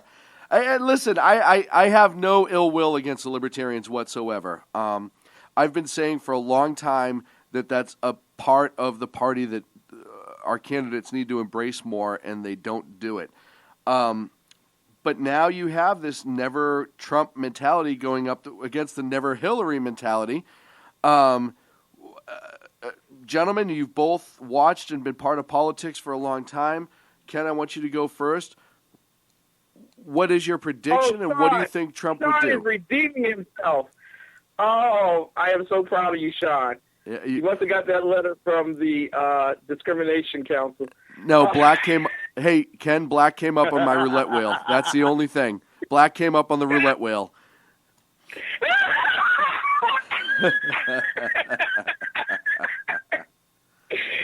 Oh man, what's the question?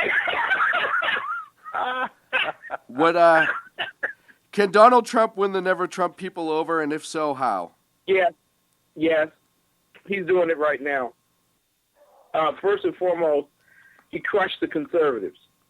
Just looking at it from the outside, he crushed them. Each and every conservative that came to the fore, he crushed them. He did it with personal attacks. He out-bravadoed Chris Christie. So he knocked off any progressives who would challenge him. He withheld the opportunity for to be bested by Cruz in a debate, one-on-one, and literally has held the media in sway for the entire time of his presidential run. So everybody wants another Reagan. Everybody wants the cult figure. They don't want the substance. And that's what we got out of the Ted Cruz matter tonight. Can he win him over? Yeah, he can. But he's also demonstrating right now his desire to go to the left more so than the right, especially with his comments tonight to the Hill Rag explaining that he is open to a minimum wage hike, which would literally devastate many in the urban communities, teenagers, minorities, because as you'll find, like in Seattle, you can raise the minimum wage up to $100 if you wanted to. It doesn't mean that more people are going to get hired, and it certainly does mean that many people will get fired. Right. Well, and I didn't hear I read briefly on the interview. I didn't hear what he was talking about as far as, was he raising it like we've had in the past, small percentages just to kind of stay the cost of living? Or was he going for the $15 an hour? And I can't speak intelligently to that. I had not heard it. Yeah, but it's not his role as a president to raise the minimum wage. No. I understand that, but I mean, supporting something and instilling something are two different things. And I don't, like I said, I don't agree with it. If he truly is a $15 an hour Seattleite, then yeah, I have a seriously hard time with that. And as I've said before, this is when you need to make sure that even if you don't like Donald Trump, that who you elect to Congress is a outstanding individual that would block something like that. Amen. And you know, that's something that you've been focused on for years on your show is the congressional races and how important it is and how big the legislative branch is in our government. And we often forget that. We think they're just a group of people that argue versus they're the ones that put the bills on the desk. And if it's not on his desk, he can't sign it. So you got to focus on that. Dan, your thoughts? Well, you know, what we're going to see with Trump is that, Gulf made a statement in the chat room earlier, which is something that I've been talking about for a long time. I think Trump is a one-term president. I actually think if Hillary Clinton is elected, she's a one-term president because it's passing the party is going to want to pass it on to that next generation, that next big star within the party. And that's where I think Ted Cruz is quite possibly still in the running. I think Ted Cruz is in the running to be the next Attorney General on top of possibly being on the Supreme Court. People have mentioned Chris Christie, and Chris Christie certainly has been real chummy with Trump, but Trump may have this radical idea of putting Christie on the Supreme Court, heaven forbid. So you kind of see how some of this stuff is starting to work. I still think in the end, though, that that on the Democrat side, you're going to see the next big star in the public on their side as the VP, and I still think it's going to come down to Julian Castro or the current Secretary of Labor, who many on the Democrats, especially the socialist wing, really love there. On the Republican side, Trump. Here's the thing about Trump, and if people thought that he was running as a conservative, they were certainly fooled. He has never said he was running as a conservative. He's never ran from his policies, from what he has been saying, and if you've looked at the policies and his track record, you know pretty well where he's going to stand. He is not a conservative Republican by any means. He is if you want to put it, he could be considered a rhino Republican, Democrat light. But he's certainly better than Hillary or Bernie by any means. So it's the lesser of two evils. I think the Republicans insist on, and I think Trump is smart enough to know that I don't think he needs Kasich on the ticket to carry Ohio. I think Trump can carry Ohio without Kasich. I agree. Because the Republicans need Ohio to read, but I think Trump can carry Ohio, no problem. But he does need help carrying the southern states, especially swing states. And despite what Nikki Haley said today, I think if she is seriously vetted and she has the opportunity and knows that Trump's going to be a one-termer, and that she has the let's face it, what's the next glass ceiling to break, guys?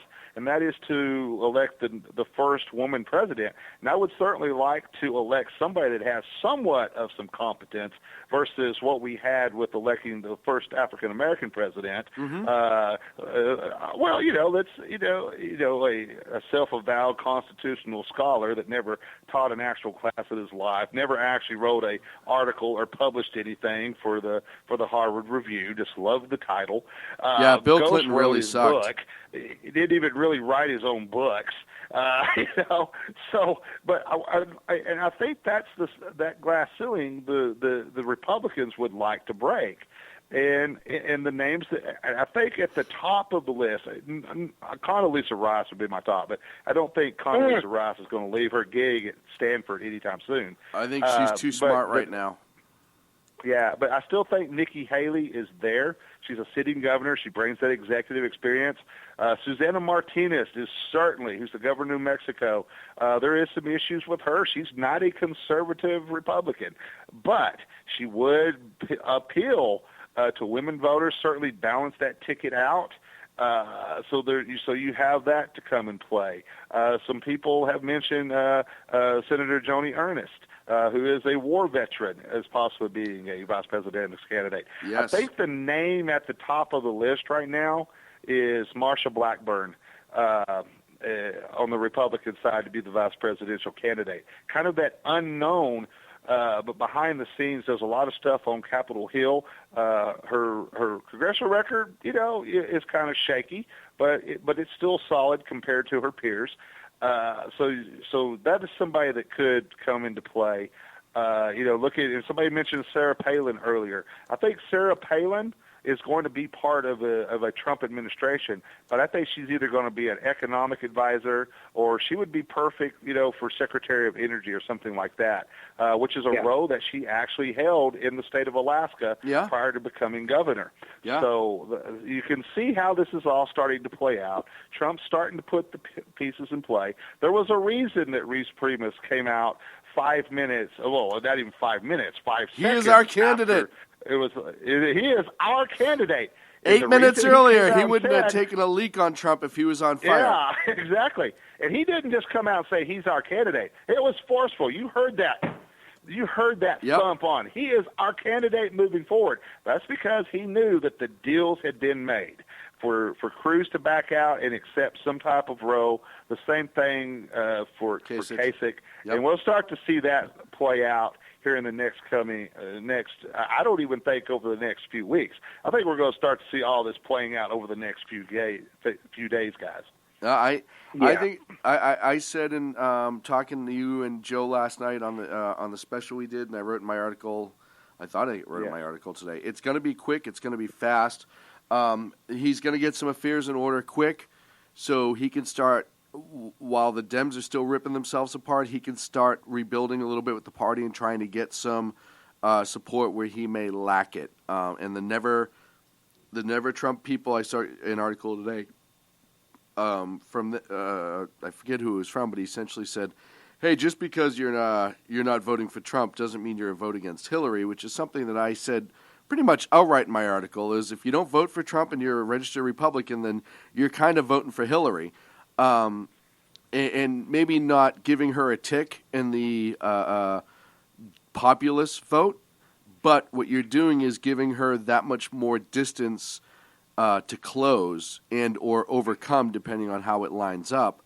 And we have 3 Supreme Court nominations that could last 50 years, 40 years, 30 years, that we need to consider. And do you really want to hear the words, "Ladies and gentlemen, President Hillary Rodham Clinton and first husband, William Jefferson Clinton"? Think about those words for a second. Let those words sink into your head before you make your decision. I think it's huge. So first husband wouldn't be Umi Abedini? Yeah, no, that would be the first chick. Yeah, that's the first side boo. Is it called a side boo, side chick, whatever they call it? Guys, I told somebody today, moving forward, if Hillary becomes the nominee, stop and think about that. Anthony Weiner is married to her top advisor. Weiner! I have got the Bubba Weiner jokes lined up and ready to go. And if you do not think that Donald Trump will be making Bubba Weiner jokes, I hope so. Fooled. I hope so. He Only will.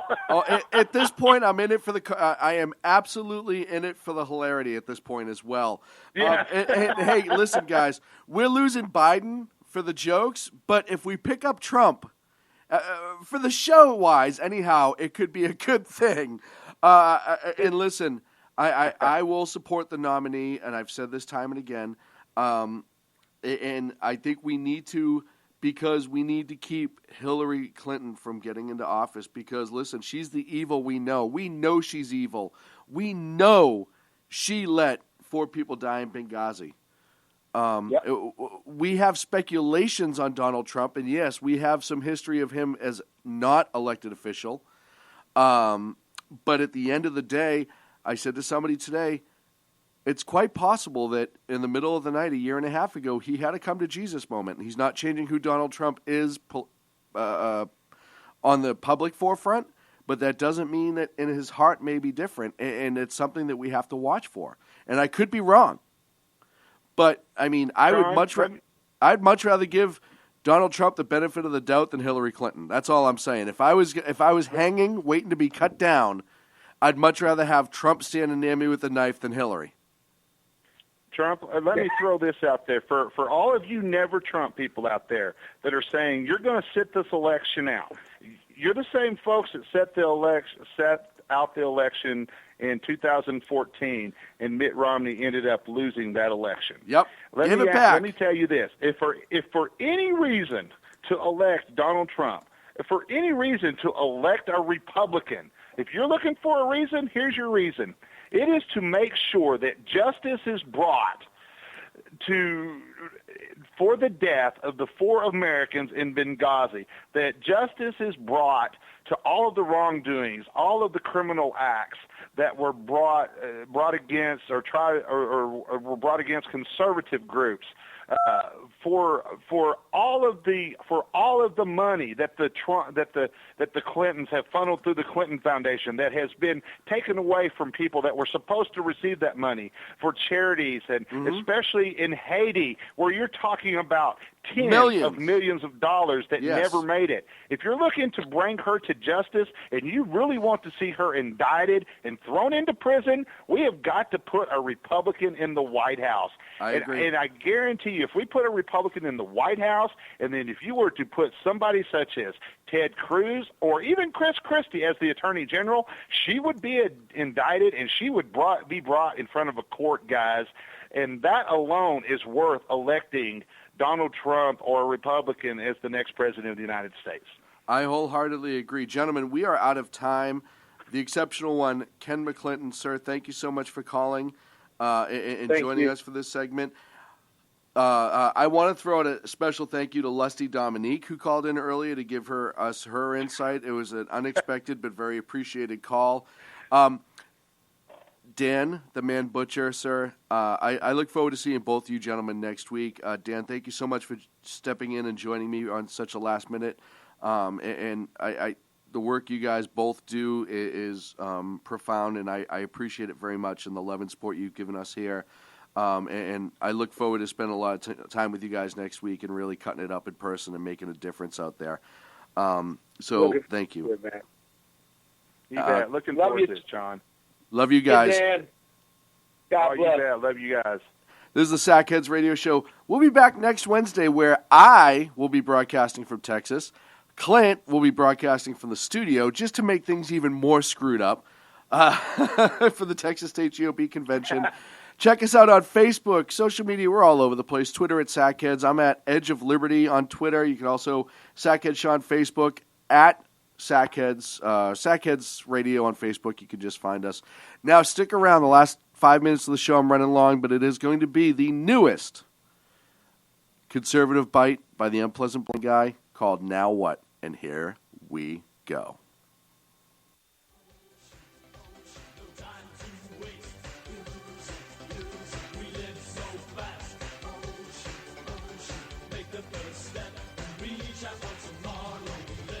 Time for an unpleasant blind guy, conservative bite.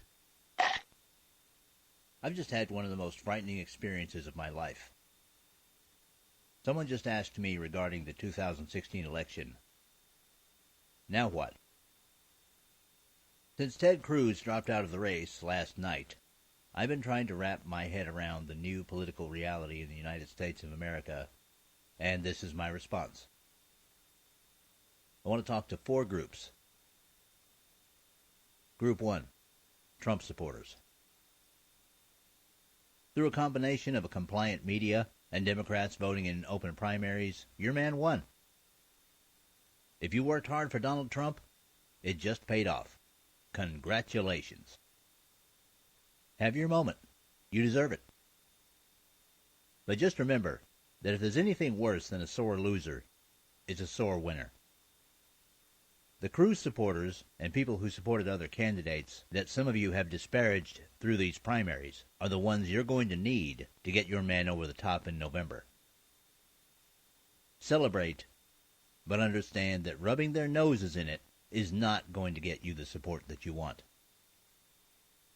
Group 2, the Never Trump people. I'm on record as saying that I am 90% certain that Donald Trump would be bad for this country, in every sense of the word. But I am 100% certain that Hillary Clinton, and whatever her vice presidential choice will be an unqualified disaster for this country. Many of us had to hold our noses in 2008 and 2012, and we're sick of it. I understand that. I feel the same way you do about that. But I'd rather vote for a candidate that has a chance to win and shoot for that 10% probability that he could make a good president.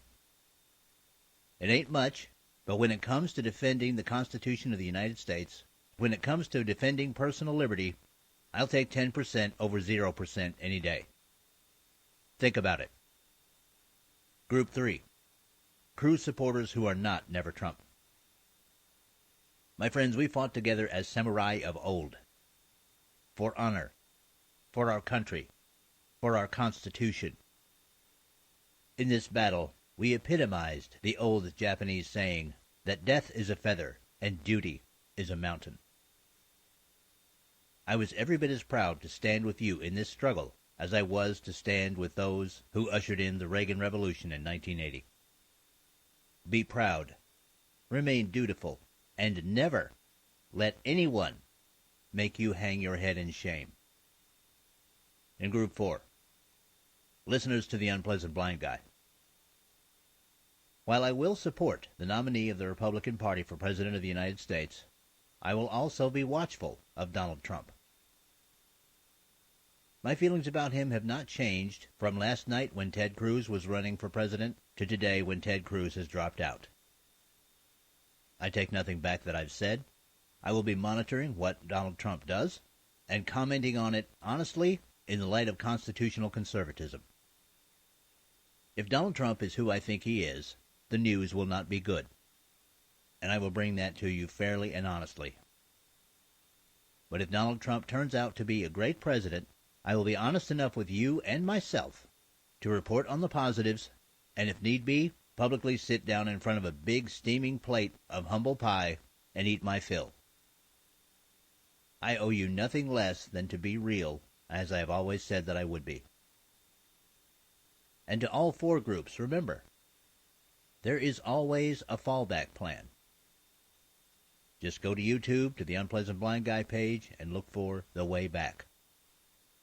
What next? We will shoulder the burden. We will march on.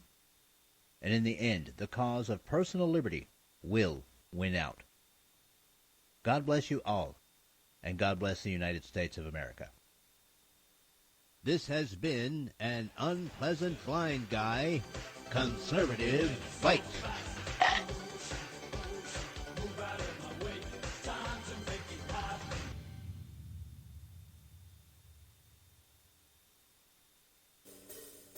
The best late-night conservative talk show in America, Sackheads Radio. And listen, there are no people better on the air to give you the best in conservative talk than Sackhead Sean and Sackhead Clint. And we're working on the immigration papers for a certain other guy who happens to work here, too. But for those who are tuning in around the world to the best in late-night conservative talk, Sackheads Radio. Sack News. Sack News. Radio. Sack News. Sack News. Radio.